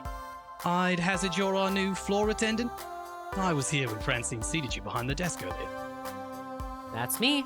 Magnusoctober, arcade wrangler. Well then, it's a pleasure to make your acquaintance, and I look forward to getting to know you better. Like, he's not mean. Why? I'm pissed that my character said all that. That is not what I was going for. So you've seriously just been playing Mr. Moopy all day, huh? What can I say? It's my calling. I actually owned a movie cabinet once. Had it in my flat. But playing it by myself, all alone in the dark, it's not the same. I need the atmosphere. Then why did you want to buy the machine? The beeps and boops? No, those you eventually learn to filter out. I mean, everything. The games, the lights, the kids, the feeling of being in an arcade. I score my best when I'm in real-world conditions. It's all about the emotions, the laughter and the tears, the excitement of competition. I'm sorry, it's not making any sense. Why would he offer to buy the machine if it's so important that it's in the arcade? We are not making sense, I fear. I need that swirling chaos of human emotions around me to play at my finest. Mm-hmm. Naomi gets that. She keeps Moopy in top condition for the day I eventually land my high score. What's the current world record then? About 3.5 million. This guy's been standing here since I was working the morning shift, hours and hours, and he's still only about 720k into his game. I can't imagine him being in anything but top health condition to try this. Guy's gotta have legs made out of carbon fiber and a bladder of tungsten. I'll just let a few extra lives drain out whenever I need to go pee. Also, he may be psychic. I feel like I should let him get back to his game, but burning questions, they burn like fire. How is it he can afford this game? Must have a solid job, good income. So, gonna get your Moopy dipped in gold? Score's more important than your bank balance? Must have a good job. If you don't mind me commenting on it, that's a lot of money to just have on your person. What do you do for a living? This and that.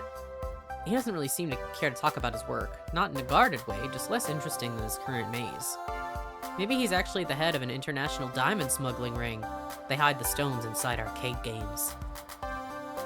Day trading. Huh? Day trading. Stocks and bonds. Anybody can do it if they have a head for the numbers. It's really nothing important. Or maybe he's a day trader. Don't think so. I don't feel people are defined by their work. I know the arcade is home to those who made their passion into their work, but it's the passion that matters more. I've my passions, the same as anyone. I look forward to learning yours as well. I watch a lot of Kitchen Nightmares. Like, every time I eat, I watch Kitchen Nightmares, so I'm trying to imagine Gordon Ramsay's voice, because that's the best British voice that I have for reference. I keep almost slipping into Australian. I don't know what it is. Somehow, anytime I try to do a British accent, it always slips into Australian, or like maybe vaguely New Zealand accent. Horrible. When I'm not deep in the middle of a game, I mean. He's getting more and more distracted by the game. I should leave him be. I have to do a thing about a thing. They sing you, Mr. October. Yet another weird encounter in a string of weird encounters. What a weirdo. Not entirely sure yet what to make of him. Just a rich creep, or a rich creep with a heart of gold? There's more going on there than I initially thought. I should be careful about not letting first impressions be lasting ones. Well, that was on you, not on me. Let's see, what to handle next? Someone cursing up a storm, I think. There's a lot of shouting coming from the center of the arcade, where Fist of Discomfort is being played. I remember Iris telling me all about it earlier today, while I was bored to death at the ticket desk. Fist of Discomfort, or FOD, is one of the most popular games in the esports circuit. It's been a staple of the scene for over 6 years. One year, Team Wicked Prodigies took on the Unreal and came back to win the dying seconds of a tiebreaker match to take home a record $5 million prize pot. That's a lot of moolah. And how? Okay, so how does it work? It's a hybrid of real-time strategy and button mash brawling. Fight your way down to the top and bottom lanes, clearing waves of ninjas to finally topple the enemy dojo. But that's the action part. The strategy part involves using special abilities, purchasing items, and ninja summons. FOD is sheer elegance in its simplicity, the way the different game systems interweave to form one masterpiece of esports perfection. So, summon good ninjas, punch bad ninjas, smash dojo. I'd say boiling down a rich game of action and strategy played the world over by top gamers in such a way is a bit degrading, but sure, okay. All of which is super interesting and stuff, but right now all I care about is dealing with the loudmouth currently playing the game. The closer I get, the louder the yelling gets. Most of these are words that... What the f? Oh, what in the actual fuck was that? No, those are definitely all words my mother would disapprove of. You've got to be fucking me. There is no fucking way that is even plausible. Those hitboxes don't even fucking connect. Fuck this game. Fuck it all night long. Haha, get wrecked. Oh, this is far from over, scrub. I saved up a little something extra special for you. I've been baiting you into attacking my sensei, which you fell for hard. Oh hey, did I forget to mention that I bought an extra ultimate technique scroll from my dojo? Whoops, my B. Wait, what? You haven't been farming? How could... XP share technique with creep waves. Take this. 5-fold fucking explosive deathclaw technique. What? How did you defeat me? Oh, that scared me. I was not expecting that. No. Oh, GG. Not the anime laugh. GG fodder. No one can defeat me, Queen Bee. I love her fit, though. My dry eyes painfully blinking makes me realize I've been standing here watching intently during that whole exchange. I'm not 100% sure what just happened, but that doesn't matter. I was completely sucked in, couldn't tear my eyes away. It was like watching a train wreck. I mean, if the train was the arcade game and the wreck was that guy's face. Hey, kid. What are you staring at? Oh, she is talking. Never seen a champion of my caliber before? Oh, Seeing as I don't even know how to begin to start to even consider how to respond to her question, I opt to take a moment to collect my thoughts. From what I've somehow gathered, she goes by Queen Bee. That jacket she's wearing identifies her as a member of L7 Gaming, an arcade esports team. And she's the most direct, fierce person I've met all day. That's saying a lot, considering who I've run into so far. She'd be fun to hang around, no doubt. Why so rude, though? What a sore winner. Talk about dominating personality, I feel the urge to kneel and submit. She'd be fun to be around, if she likes you. With that level of excitement always gushing out, I can only imagine how much enjoyment she gets out of life. What can I say? People love winning, and it seems like she wins a lot. At least between bursts of, what did Iris call it? Saltiness? Hey, don't just stand there all weird and quiet-like. It's creepy. She snaps her fingers to grab my attention. So, are you gonna f***ing quarter up or not? Think you can best the hottest rising star of L7? From what I've seen, I know I couldn't best a scrub, let alone a professionally competitive player in this game. Nope. No thank you. Plus, I'm not sure I'm allowed to play games while I'm working. You work here? Yes, me. And what's your job, hassling me? I'm actually pretending to work here. Shh. I enforce arcade law within this noble funplex. Let's go with that. You bet. In fact, I was just hired earlier. I'm the new floor attendant. If this game eats your quarter, come to me. Wait, you're serious? Okay then. Welcome aboard this runaway train. Hey, they haven't given you a name tag yet. How am I supposed to know who you are? I think that was actually a weird tactic to have me introduce myself to her. I'm Magnus. I did technically just start working here 6 hours ago. It might take them time to issue me a name tag. Maybe they need to send a carrier pigeon to an ancient monastery where name tags are forged in a vast clay oven. Nah, Gavin's just slacking big time. I'll talk to that silly boy for you. Make sure you get some proper respect. Thanks? No problem. We gamers gotta stick together. I'm Queen Bee, by the way. Aggro-style FOD lane pusher specialist for L7 Gaming. I figured that when you put your arms over your head, cheered and shouted, "No one can defeat me, Queen Bee." Hey, I do not sound like that. Well, maybe a little. I'm one of the regulars around here. Besides, Pear and Teo. I assume Pear is Percy. So you'll be seeing a lot of me in the future. Let's hope you last longer than the last guy. Oh great, now she's even making my job into a competition. I hope there isn't a betting pool too. You look like a smart kid. You've seen one of my many streams on the internet, right? Nope. I literally have no idea what you're talking about. Whoa! Really? Have you been living under a rock for the past decade? If you consider a small yet formidable apartment a rock, then yes. Oh, you sweet child. You are so innocent and pure. Come, let me show you the path to darkness that is the internet. Nope. Sure, I'd like to learn more. Will it hurt or traumatize me?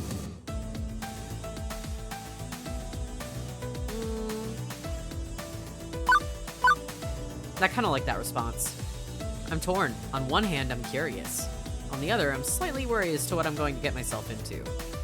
Exposing myself freely to the horrors of the internet seems unwise. Come on! Please. I promise it's not going to hurt. Queen Bee grabs my arm and pulls me closer to the Fist of Discomfort cabinet.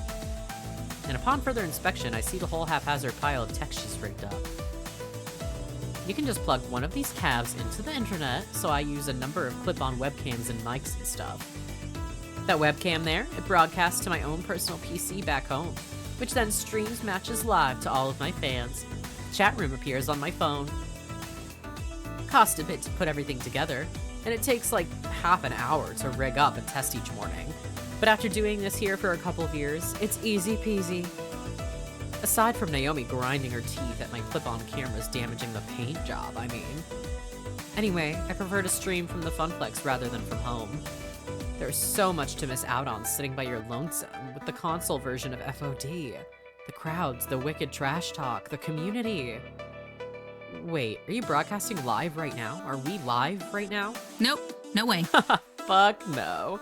That was part of my warm-up matches. I've got a pretty big tournament coming up, so I try to get as much practice in as possible. Even if it is with a bunch of fodder. As in FOD-der. As in, you know, chum. Lunch meat. Scrubs. Losers. I got the idea, yes. Queen Bee sees something out of the corner of her eye and glances around the arcade floor. She gives a nod to someone hanging near the Street Fighter cabinet. My crew is starting to trickle in. We should be starting team practice soon. Wait, what time is it? At the tone, the time will be 2:25 p.m. Eastern. Beep beep. Beep beep. What the? Fuck! I gotta go live in 5 minutes! Listen, kid, it's been swell. We'll chat later, right? Sure. One thing, can you keep the swearing down at least a little? We've got kids around here, and I don't want you to get in trouble with Gavin. Him? Meh. But for you, I'll keep it to a PG rating. Now, if you'll excuse me, there are some butts out there that I need to kick. Later.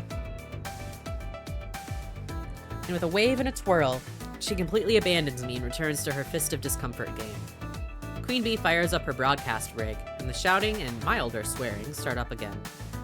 I should probably get out of here before I accidentally end up on the stream. Passion seems to run deep in this arcade. Everybody's spirit burning with passion for, well, various things, but hey, passion's passion.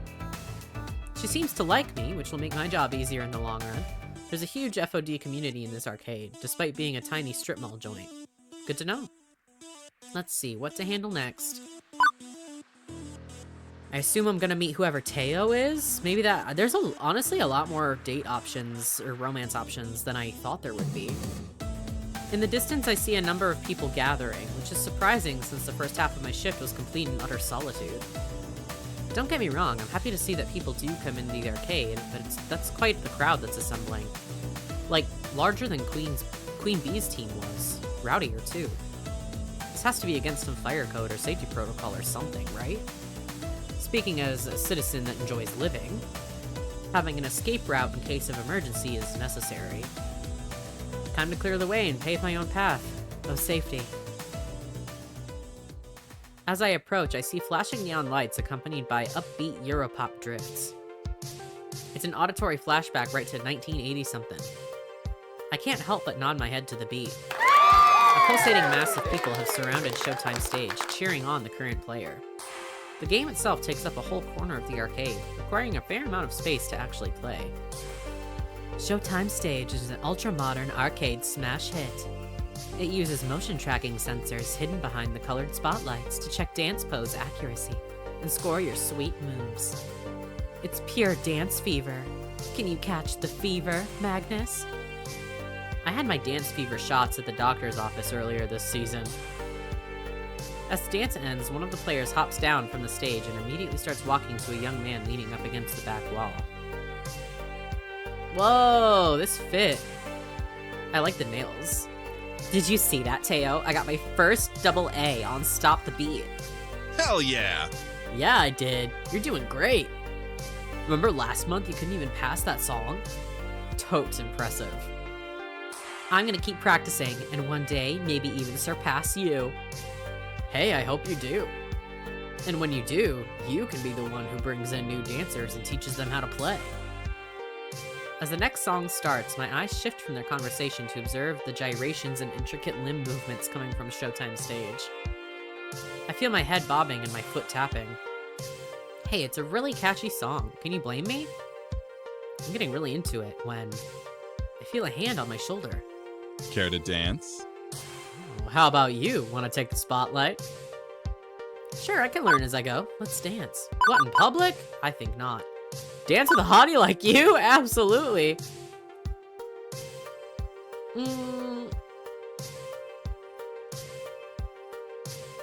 I still think Gavin's the cutest, but he's second. So let's be flirty, fuck it. I can feel my cheeks flush lightly. The cute boy just asked me to dance with him. Granted, it's for an imported arcade dancing game rather than junior prom. But this rarely happens to me. My heart skips a beat before I can find enough composure to respond. What? Me? Really? Hello. You and only you. How could I resist to ask a guy such as yourself? You caught my eye the moment you walked over. Hey, wait. You're new here, right? Mm-hmm. Oh, my boyfriend's playing Overwatch. Of course. Yes, very. Name's Mateo, but everyone here just calls me Teo. Mm-hmm.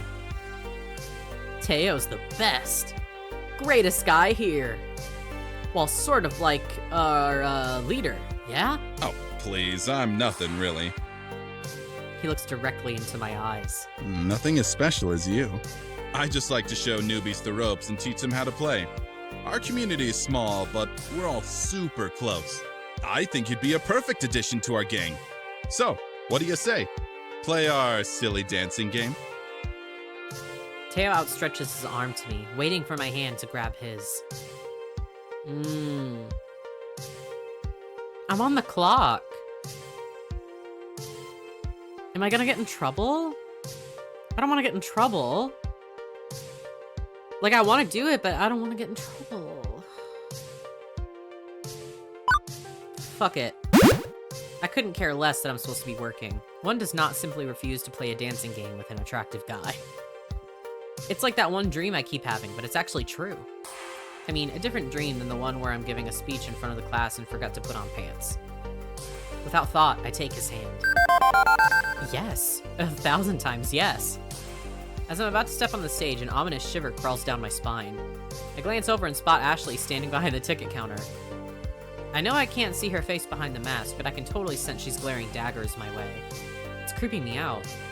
On second thought, I'm actually supposed to be working right now. I'm the new floor attendant, Magnus. Really? But I haven't seen you around here at all. What happened to the other guy? He was actually pretty good at Showtime stage, now that I think about it. He's out, I'm in.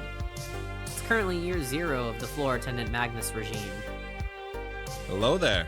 Well, it's an honor to meet you, Magnus. I hope we get to know each other well. Indeed. For someone that loves Showtime stage as much as you do, I haven't actually seen you play yet. True. Most of the time during these meetups, I tend to let everyone else play. I go around and make sure everyone is happy and having a blast. But what about you and your feelings? Teo shrugs. My happiness comes from making other people happy. That's all I need in life. Which is all well and good, but I still need to deal with this crowd. How best to handle it? Hey, want to film a workplace safety video? We need to seriously talk about crowd sizes. Can you disperse your fans for me, please? Let's have him do it. It'll be a lot, like... He can let him down softly, you know? Look, this is great and all, but can you thin out your crowd a little for me? Fire codes, emergency exits, you know, that sort of thing. Sheesh. Come on, it's not that bad. I've seen hotter crowds most weekends around this game. Rules are rules. Yeah, you're right. The least I can do is be accommodating. Luckily, the song that was being played just finished. Teo jumps up on the stage and cups his hands over his mouth. Hey, listen! We need to keep the area to the left of the stage clear. Oh man, but why? I like my spot. Hey now, you know the deal. We all have to be cool about fire safety. It's Magnus's first day, so let's show him some respect. I see everyone turn around and glare at me. Great, I'm gonna be known as the party pooper. I guess I've had worse reputations in my lifetime. Like that one time I had to close the pool because of that dirty bandage floating in the water. No one would talk to me for a week. Hey, don't disappoint me, crew.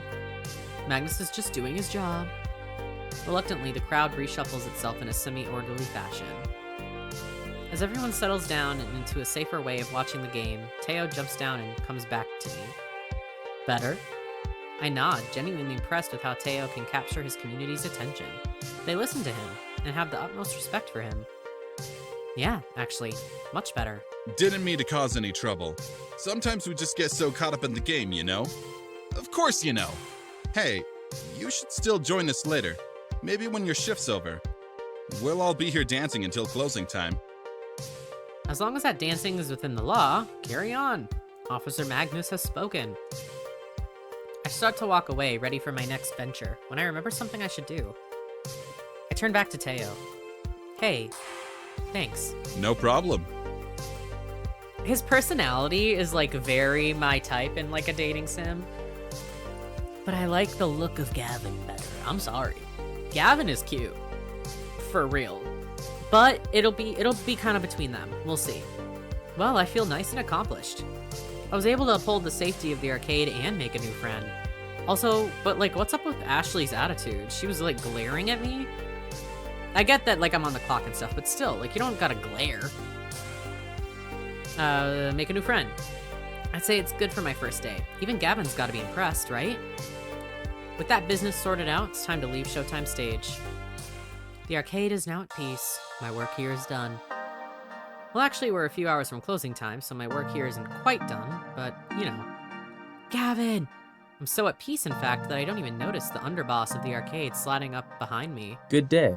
Not bad for our first day so far. I've been keeping tabs on you. Well, others have been, and they've been texting me. You know, you should consider getting a proper group chat app going. I've got a crappy phone plan. My texts aren't free. A valid point. I'll look into that. Impressive. I'm impressed with how you handle yourself. I think you're gonna work out just fine. Anyway, I've prepared your paperwork. If you'd like to go sign it, it makes this whole working relationship a bit more above board. Yeah! So you're staying? Please tell me you're staying. I mean, I fed you and everything. Francine hasn't fired him yet, right? An adorable nightmare joins the impromptu staff gathering. Ooh. Magnus is off to a great start. Here's to your first day, followed by many more. Don't you two have jobs to attend to? Just ordered a replacement power supply from Robotron. Nothing left to do for the day. Not many kids around for me to entertain. Finally, a quiet moment. My dream job has been going a mile a minute since I got here. Is it my dream job? Taking this job was a risk. The arcade business is a risk. And I knew if I didn't leap into it, well, I'd stay utterly stuck in life. It's been a strange kind of day. Hectic, stressful, surreal at times. But I've been riding that wave, and riding it well. My coworkers seem just as strange, which is a plus. We're all in this together. I could find some kindred spirits within this crew. So, dream job? Could be. It very well could be. We've only got a few hours till closing, and it's nice and quiet. How about we game for a bit? Speak for yourself. I've still got paperwork to handle. Oh, come on. Don't act like you don't game. Irrelevant. I know your dirty little secret. What? Naomi. You sneak in early each morning to play pinball. You're a pinball wizard. They sang that song in Glee. I was like, and immediately I flash back to the Glee episode. It's during regionals? Sectionals? And Unique sings it. He's a pinball wizard, there has to be a twist. Yep. Now I want to watch Glee. God damn it. Ah, well, what of it? I bring order to chaos. Pinball is the very expression of that art form. You know what we should do? Impromptu pinball tourney.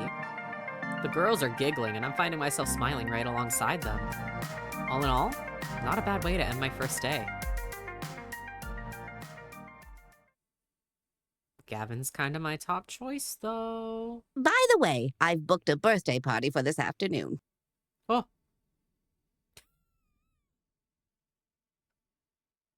Their faces. The looks of confusion and outright terror on their faces, all laughter dying off immediately, are vaguely concerning to me. Sorry, I meant to tell you, dears, but I plumb forgot. Uh-oh, a birthday party. Birthday party. How old are these kids, may I ask? It's her 5th birthday. Oh, to be young again. 5-year-olds? Naomi starts pulling at her hair, eyes wide and trembling. Throwing ski balls overhead into the glass, jumping up and down on pinball machines, putting chewing gum into coin slots, pulling at my costume, tearing off pieces of it. Naomi, Ashley, keep it together. We survived kids' birthday parties before.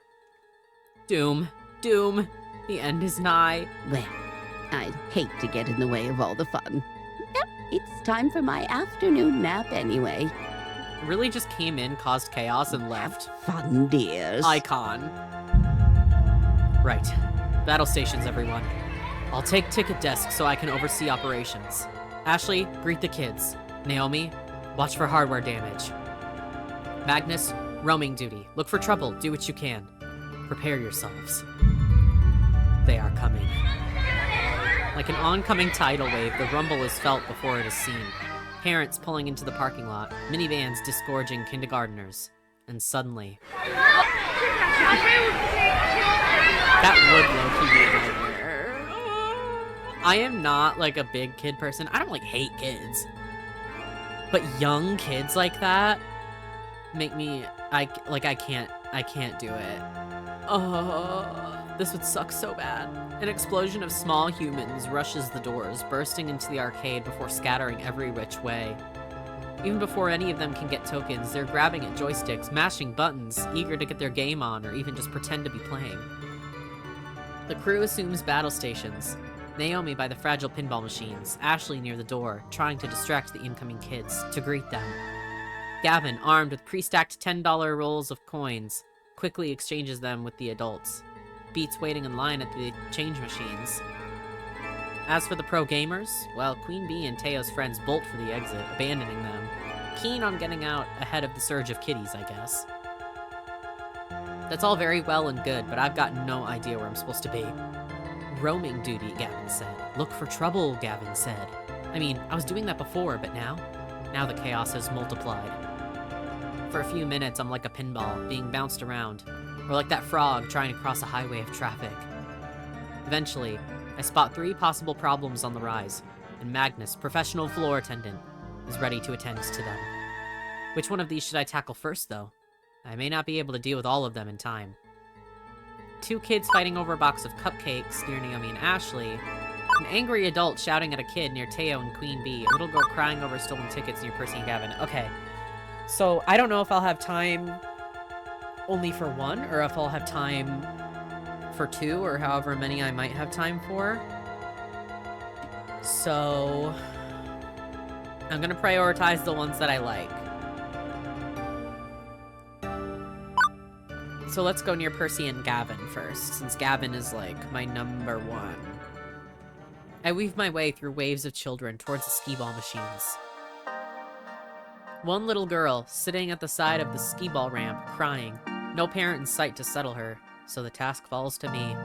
I'm guessing I should be more cautious about this sort of thing, with lawsuit-happy parents lurking over by the vending machines, ignoring their kids, but floor attendant Magnus decided to take the case, all the same. Hey, my name is Magnus, and I work here at the arcade. What's wrong?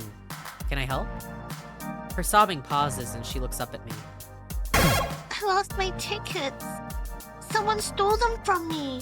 I played and won a bunch of them, but then I put them down and I was talking to a friend and now they're gone. Valid crash out!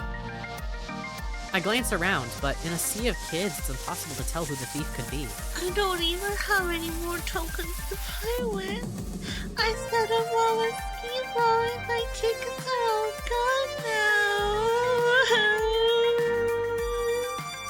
Easy. We'll figure this out somehow. Although I've got no clue where to even start, to be honest. Maybe there was a witness to the crime? Percy would have had a good view of the redemption game area based on where Moopy's positioned. Gavin has the ticket desk, a veritable crow's nest for the whole arcade. He could have spotted something. Or I could just bend the rules and solve this directly. Maybe Percy saw something. Gavin had to see where the tickets went, or he'd know what to do at least via arcade policy, give the kids some replacement tokens. Let's go to Gavin. Nope, not gonna mess around at this one. A theft is serious business. Wait right here, okay, kid? I'll go get help. We'll get to the bottom of this, I promise. Okay. I duck through the crowd, weaving my way back to the ticket desk. Hey, Gavin, that girl over there. Boy with the red hair, currently playing Frogger. He took her tickets when she wasn't looking. Damn, he's on top of it! Wait, you saw? Certainly. Of course, what of it? So you bring it up to his parents or the cops? Wait, you knew and didn't do anything to help? Let's not start a ruckus. How about we replace them? Yeah, you knew? Hang on a minute. You saw this kid take the tickets? Yes. And you didn't do anything at all about it? First, I'm tied down to the desk. It's all hands on deck, Magnus. Nobody out of position, not even for a minute. Doubtful. Second, confronting the boy won't do any good. He'll play him up and refuse to ever admit wrongdoing. And the parents can be twice as immature, I've found. Right now, I just want to keep the peace. One girl crying is less of a disturbance than a boy throwing a tantrum. The way he stands there so stoic and uncaring while that girl in pink just sobs. It's not right. I mean, seriously, it's not right, but he's my boss. How hard do I want to push this? Gavin, have a heart. What makes her sadness less important than the boy's potential tantrum? I call bullshit on that. Thought you were all about supporting others' dreams. Can't say I like it, but it's your call. No. Have a heart. Come on, Gavin. So you'll let one customer feel like crap just to avoid having another customer maybe feel like crap? A thief, may I add. There's keeping the peace and there's allowing suffering just because it's the path of least resistance. We're losing a customer today regardless. I'd rather not break a little girl's heart to do it and let a bully learn he can do what he wants. At first it looks like he's going to chew me out for standing up to him. But think me a monster? I had. Of course I feel bad about this. I feel bad for her. And he shouldn't get away with it. I'm just trying to protect the arcade as a whole. Then do it. Protect the arcade by protecting the gamers and their dreams. He sighs, like a stress release valve yawning open and closed. Indeed. You're right, of course. Apologies. Focusing on the big picture does tend to leave my Leave me apathetic to each individual brushstroke. My apologies, Magnus. I'm lucky I had you to put me back on track. Your predecessor wouldn't have stood up to me like this, and shown me how wrong I was. Now let's sort this out properly. Yes. I was like, dude, it's not right. It is enforcing behavior. Like, you can't let this kid think it's okay to just take shit from people and that you can just get away with it. Can't fucking do that. Rude. Gavin walks right up to the kid, who's busy hopping a frog around in traffic. Wouldn't mind seeing this kid go play in traffic myself. Holy shit. Boy. What do you want? Can't help but notice that roll of tickets in your pocket. Big winner, are you? The biggest. Got 'em all playing, that spinny color game over there. See? Really? It's funny. See, I own that game. May I see your roll, please? I don't want to show you. Well, I can see the end poking out of your pocket there. I see the serial number of the ticket starts with a 1. Which is interesting, because the roll I loaded into the color spinner started with a 2. I think not. Meaning those tickets were one playing skee-ball. Specifically, by that girl over there. And you took them. You're a liar. Leave me alone. I'll yell for my mom. Seriously? Do you really want to risk having your mom believe me instead of you? Instead, how about you give me the tickets and walk away? At first, the kid looks like he's gonna shriek bloody murder, but a few nervous glances at his mother, busy munching chips by the vending machine, change his mind. Take him. I don't want him anyway. He angrily stomps away, presumably to go play some other game, on the other side of the arcade. Yay! You did it! You found my tickets! The girl actually hugs me. Well, hugs my leg anyway. Thank you. Thanks so much. Thanks and thanks. Now then, let's get you your prize. What is it you wanted? Crayons. Those we have. Magnus, I'll take it from here. Oh, that's a fuzzy, happy feeling right there. But no time to rest on my laurels. I've got other arcade dreams to defend. Right, that's all sorted out. But the other 2 situations are about to spin out of control. I've only got time to deal with one of them. Which one? That's so cute. Yes, it's going well with Gavin. Fantastic. Let's do the angry adult shouting at a kid, because that's rude as hell. Fighting over a box of cupcakes is like, whatever. But why are we shouting at a child? Let's do that. The sounds of hardship call to me from the Fast Cars 5 racing games. Shouting adults and crying children are never particularly good signs, and I hope beyond hope that I can take this on. I shake the discomfort off. Now's not the time to doubt myself. I need to find out what's going on and stat. As I get closer to the revving of engines and the clacking of shifting gears, I see a grown woman berate a cowering boy. I didn't! Is it that same fucking kid? I swear to God. Admit it. I know what you did, you brat. You manipulated my precious son to put his tokens in your game. You should be ashamed of yourself. I'm sorry. Children like you are the absolute worst. Garbage. Good God. Ma'am, keep your voice down. There's no need to shout at a child, no less. What's going on here? This jerk of a boy told my sweetest beyond sweet Josh that he should put in his own tokens into the racing machine so he could play it for free. Josh earned those tokens from his own allowance, and I won't let some devil child steal his money. Let's just take a moment to calm down, okay? Before I say anything else, I spot Queen Bee and Teo out of the corner of my eye. Queen Bee looks infuriated, and Teo has buried his face in his hand. Actually, now that I stop and think about it, they might have some insight. Racing games are right next to Showtime stage. Teo probably had a good vantage point of the whole thing if he was dancing on stage. And just by the way Queen Bee's brows are furrowed, I can tell something is not sitting right with her. I could ask one of them for their help. Or I could try to solve this one by myself. We're asking Teo! Teo was right next to the action when it went down. I decided to check in with him. Ma'am, I know you're upset right now, but if you please stop shouting, we can get this all settled. Teo, I refuse to calm down until this child has been appropriately punished. That such disrespect is tolerated in this arcade is appalling. Oh, I'm giving you the worst online reviews.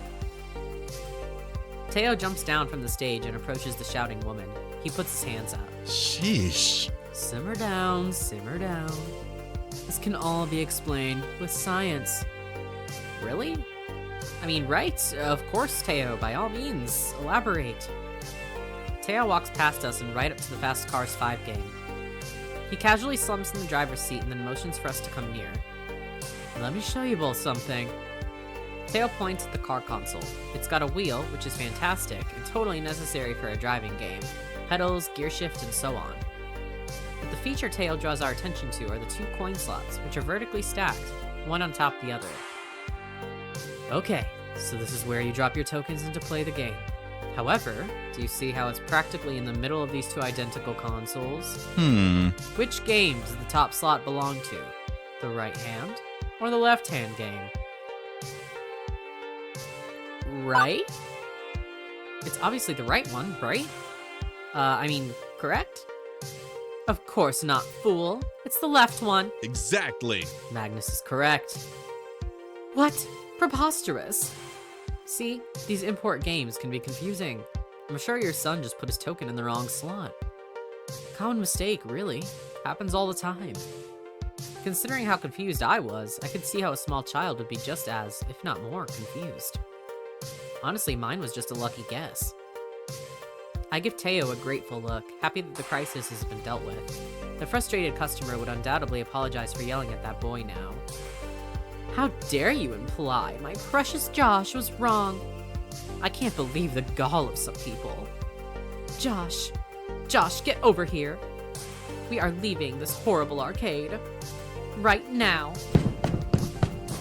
Oh, well, didn't see that one coming. The woman scoops up her child and storms out the front door. I don't think we'll see her or her son anymore, and frankly, I'm cool with that. Once they're gone, Teo looks back at me from the driver's seat and shrugs. No can do. There's just no pleasing some people. I feel sorry for her son. It's no way to treat a kid.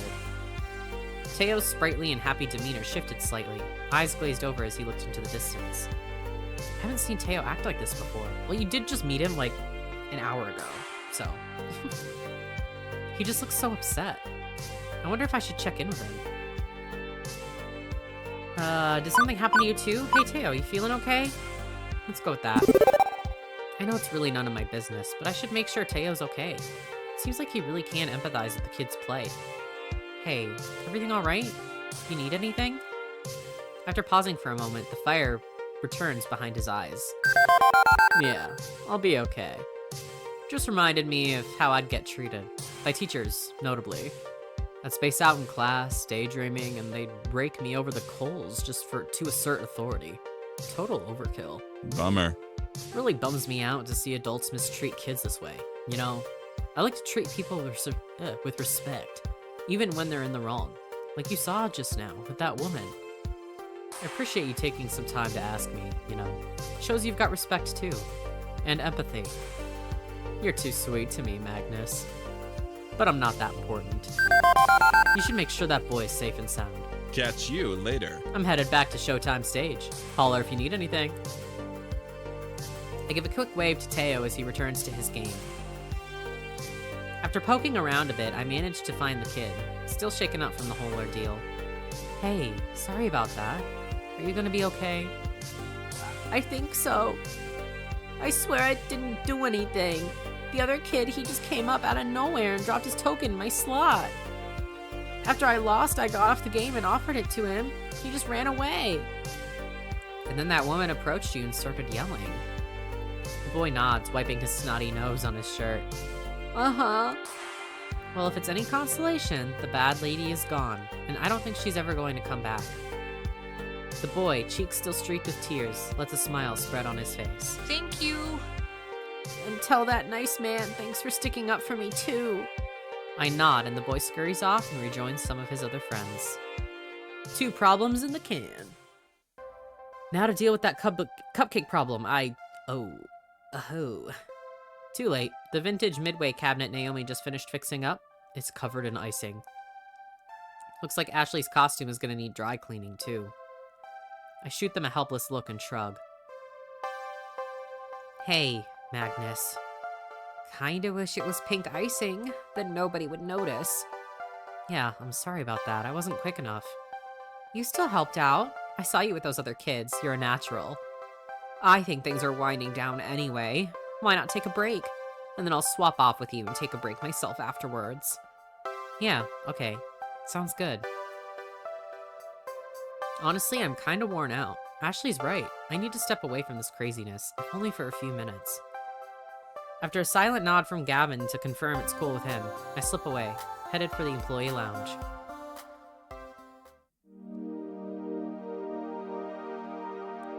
What a day. Quirky coworkers, diehard pro gamers, volatile kids getting into volatile situations. I'd say it's a recipe for wackiness or some such cliche, but nothing's an easily dismissed cliche when it's happening to you directly. Frankly, I'm exhausted. I drop down into one of the cheap folding metal chairs in the employee break room, groaning and rolling my head back to try and work the kinks out of my sore shoulders. And spot an upside-down kid. What the hell? Huh. Oh, wait, I'm the one leaning backwards. Okay, I was like, what? I sit up and turn around instead.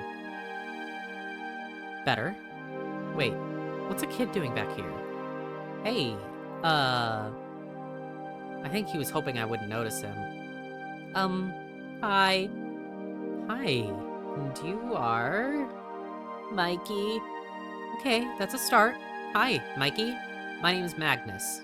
So, what are you doing back here? This is an employees-only area. Wait, there's a keypad. How'd you get in? The guy at the desk dropped this.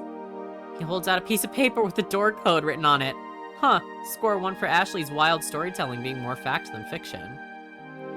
Okay, but you can't stay back here. It's, well, I don't see any knives or stabbing implements left out in the open, so I guess it's technically safe, but... Please don't send me back out there.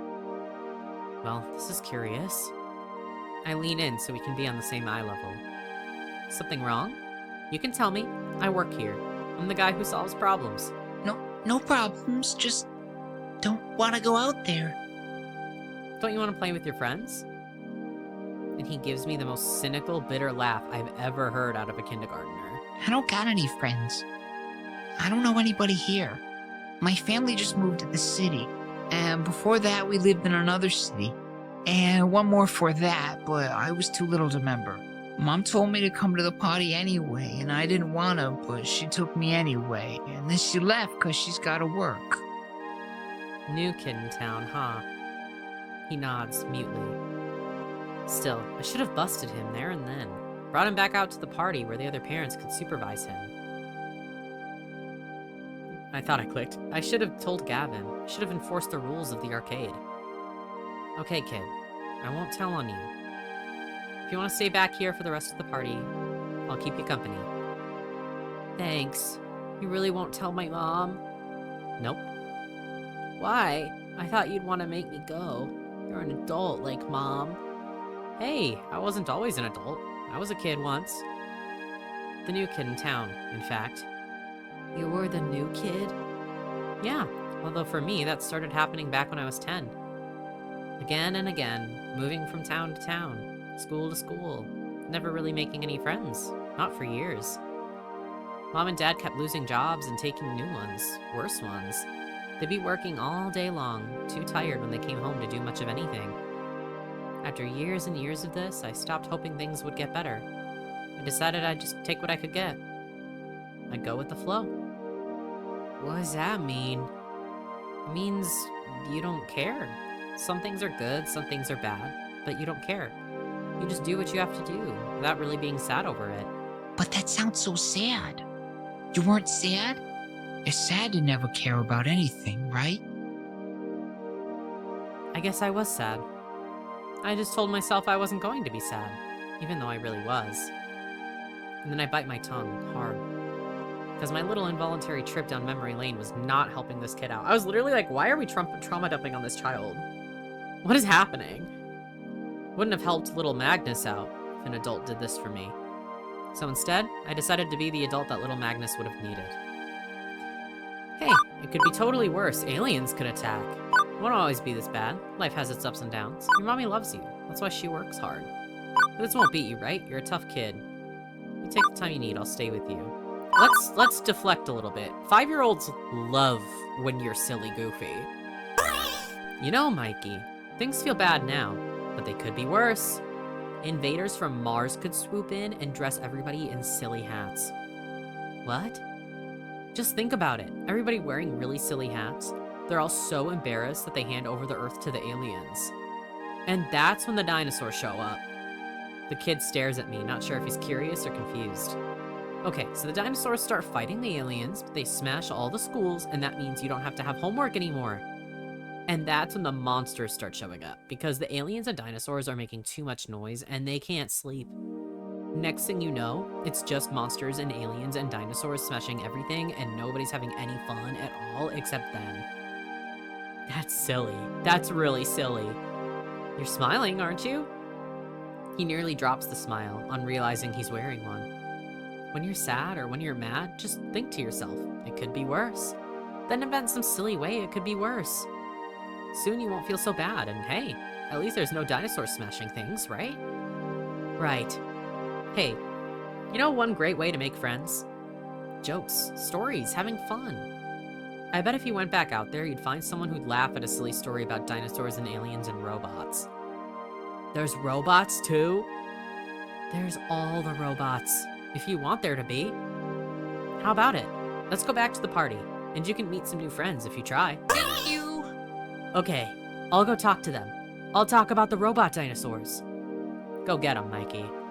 See, this is a great outcome for him.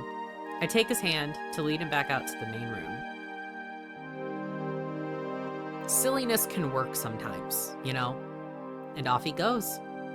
I'm not fooling myself. I know I haven't fixed all Mikey's problems. I'm no child psychologist. That was entirely me flying by the seat of my pants.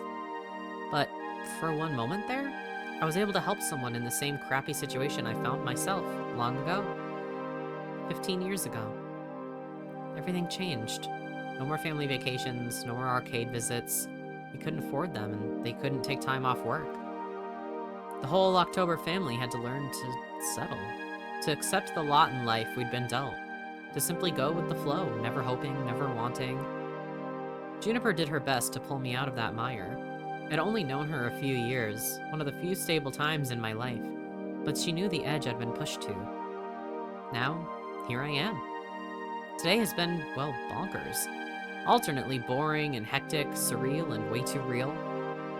But I can honestly say I'm more alive today than I have been in a very, very long time. Beep beep. Beep beep, Magnus. My emotional voice analysis subroutines, combined with your body language, suggests you're very happy right now. Yeah, I guess I am. How did you know? I just told you, silly. I mean, how did you know I'd love this job so much? Oh, I know. That's easy. I didn't. What? I lied. I was 47% sure. Oh, it has elements that seem to click with your optimal social requirements. A fun atmosphere, spirited coworkers, helping people out, and so on. I cross-referenced your roommate's postings talking about how much you enjoyed arcade visits when you were a kid. Still, 47%. 99.97%. But I was 99.97% sure that if I said I was 99.97% sure, you'd be willing to give it a try. Another thing to thank Juniper for, I guess. You're a very weird little amp, you know. Hooray! I try to be.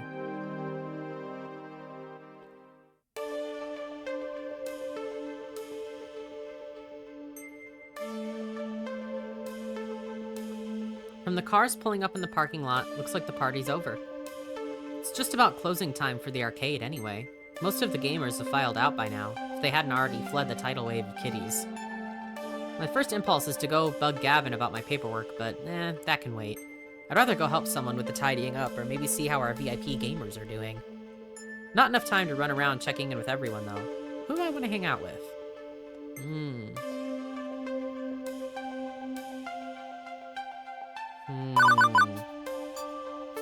I really don't want to miss Gavin, because I don't know how many options I'll be able to go to. Let's do that. I need to talk with Gavin anyway, so may as well get right to it. Plus, he's looking pretty sour, and hey, if I can cheer up Mikey, I can cheer up Gavin. He nods briefly to me while working on his spreadsheet. Excellent. Good work today.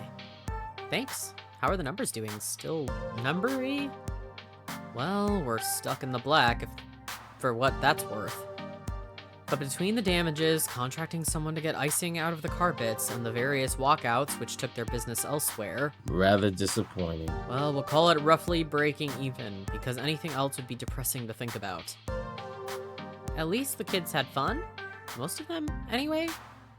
I suppose. He puts away his tablet for now. We're in the entertainment business. Our merits are judged based on our ability to make others happy. Today, we made a lot of children happy. I should take heart in that, but it's difficult to quantify happiness with numbers on days like these. If money can't buy happiness, I guess I'll have to rent it. And the memories I've cherished for years. Everybody did their best. We should be proud.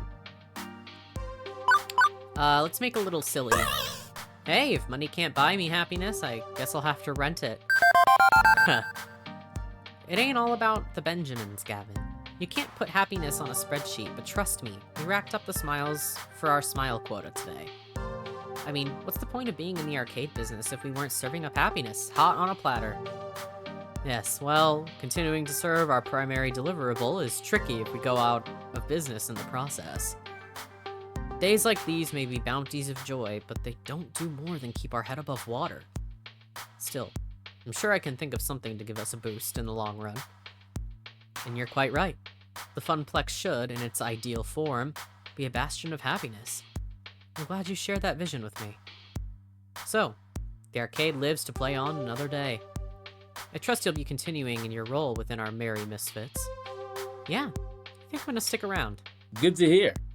But I can't say you've been a perfect employee, but my standards are impossibly high, so I'll just assume you were as close to perfect as is reasonable. You come to me when dealing with those stolen tickets. Good. I want you to know I'll always be here should you need me, even if I look busy. Normally, I'd have dealt with angry parents myself, but I was distracted. I've only second-hand accounts of your performance there, as Teo told me everything. Although Teo isn't staff, I suppose he stepped up to handle that rude customer with a rational and calm attitude. So I'll consider that handled. I'm pleased to say the sale of Mr. Moopy's Magic Maze for a full $3 grand will indirectly offset quite a few of these costs. I'm glad you consulted me on that, and stuck to your guns on the pricing. Even if I'd be happy to be rid of that relic entirely. Why it's still here is a good question. Was I not clear I wanted it gone? Percy didn't want to break up the family.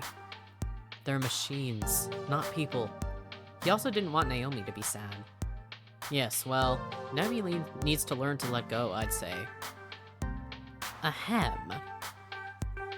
Are you giving our poor little Magnus a hard time, Gavin, dear? Miss Francine, I thought you were napping. Let's be sensible. Naomi's dreams matter too, as does the dream of Percy, that poor fellow. Poor? Isn't Percy stinking rich? Everyone has a dream they're chasing.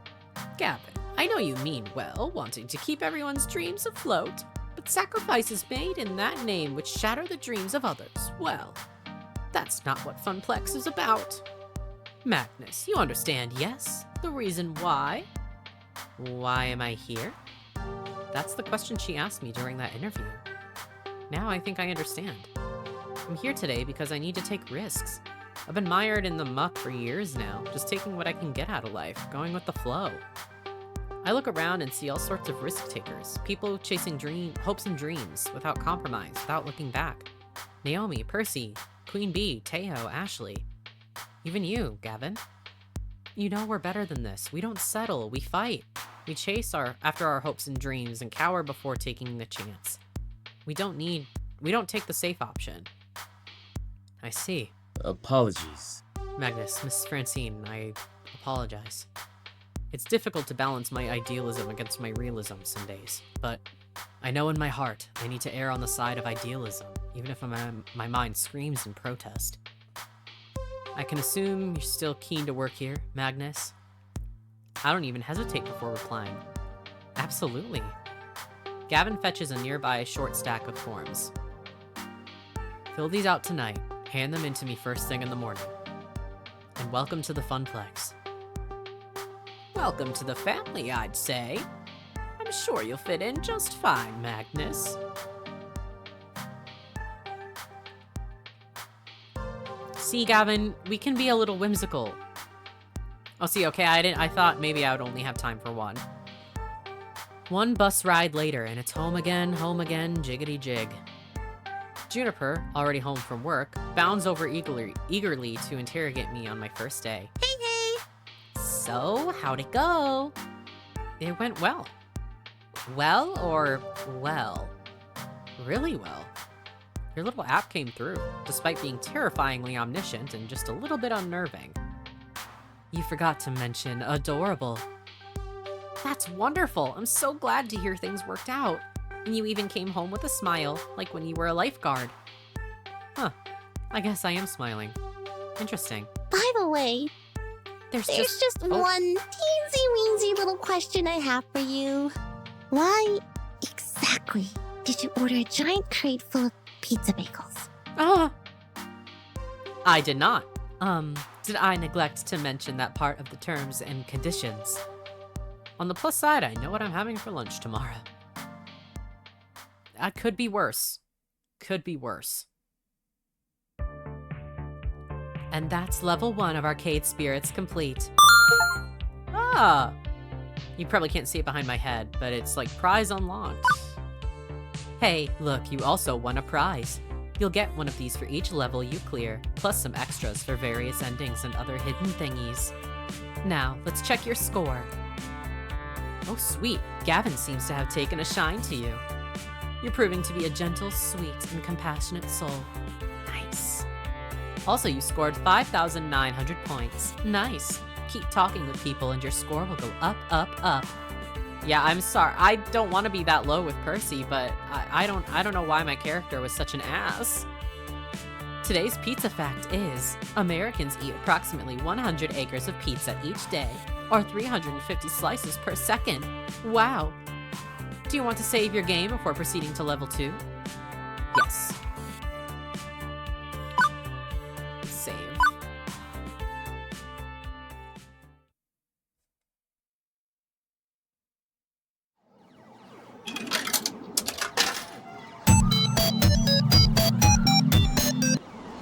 Chasing goats.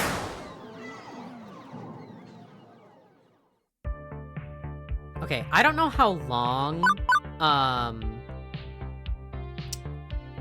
the chapters are, so I'm actually going to go to the main menu since I just saved, because I think that's where I'm gonna leave it for today. I assume probably the other chapters aren't quite as long, because usually in visual novels, like the intro of all the characters and stuff is certainly the longest part of the game, and then once you like start getting into the routes, the chapters usually are a bit shorter. But yeah, so since we kind of have the longest part done, and we've done all of our intro and stuff, I'm just gonna call it so far for today. So, here's my thoughts. Again, I think the comedy in the game just isn't always for me. Again, I think it's a little bit too, like, millennial, kind of like, LOL, XD, random, taco, that kind of thing. Certainly not the worst, but it's just not fully my thing. Gavin is for sure my favorite. I do kind of like that we're teaching him a little bit more, like, whimsy, you know? That idealism rather than realism. It's like, I can fix him. That kind of thing. I really love Teo's personality a lot. I love how, like, flirty and, like, he's just very, like, comes on strong, and I like that a lot. I just wish his character design was more to my taste. The girlies are very cute, and I like all of them, really. I think especially Queen Bee. I love that she's just, like, hot-headed and passionate, but she likes me, so I like that. But, we all knew I was gonna romance a guy. We all knew. So the girls are off the table. They're just my friends. Percy, I wish my character hadn't been such a dick about him. That is not what I had meant. So I feel kind of bad about that. But he's also probably like my least favorite of the 3 dudes I have options with. So it is what it is. I would love to know more about him, but he's not my favorite. Gavin, Teo, and Percy in that order. And then the girls are there to just be my friends. But yeah, otherwise, I am having a good time. I'm excited to see like where Gavin's route goes. I don't think I'll do like videos getting all of the routes. I think I'll probably just, you know, do my blind like first impression, probably go for Gavin, and then see where that takes me. It's not going to be one of those games where I get every route on YouTube. Just going to play through the game one time, see what happens, and then probably call it good there unless I somehow, like, really like this game. Like, I start getting really into it, and I'm like, I have to see the other routes. Then maybe I will. But so far, this is where we're at. So, yeah. Thank you guys so much for watching. I really appreciate it, especially if you made it this far. If you did make it this far, it would mean a lot if you subscribed. If you're into dating sims kind of like this, or if you're not, I try to have plenty of variety. If you want to recommend me any games to play, I am down for that. I love playing recommendations. Otherwise, if you want to follow me on anything else, my link tree is down in the description. I also write books. I have a book out right now in ebook form on pretty much everywhere an ebook can be, and also in physical form. That's crazy. It's at Barnes & Noble. It's on Amazon. It's at the Walmart website. So those are the main 3 places it's on in paperback form right now that you can buy, which is crazy to say, but yeah, if you're into gay vampires, romantasy, that kind of thing, that is available right now for you to read. Crazy. But yeah, otherwise, go ahead and like the video if you liked it, share it with everybody and everybody if you so choose, and I will see you all on the next one. Bye-bye.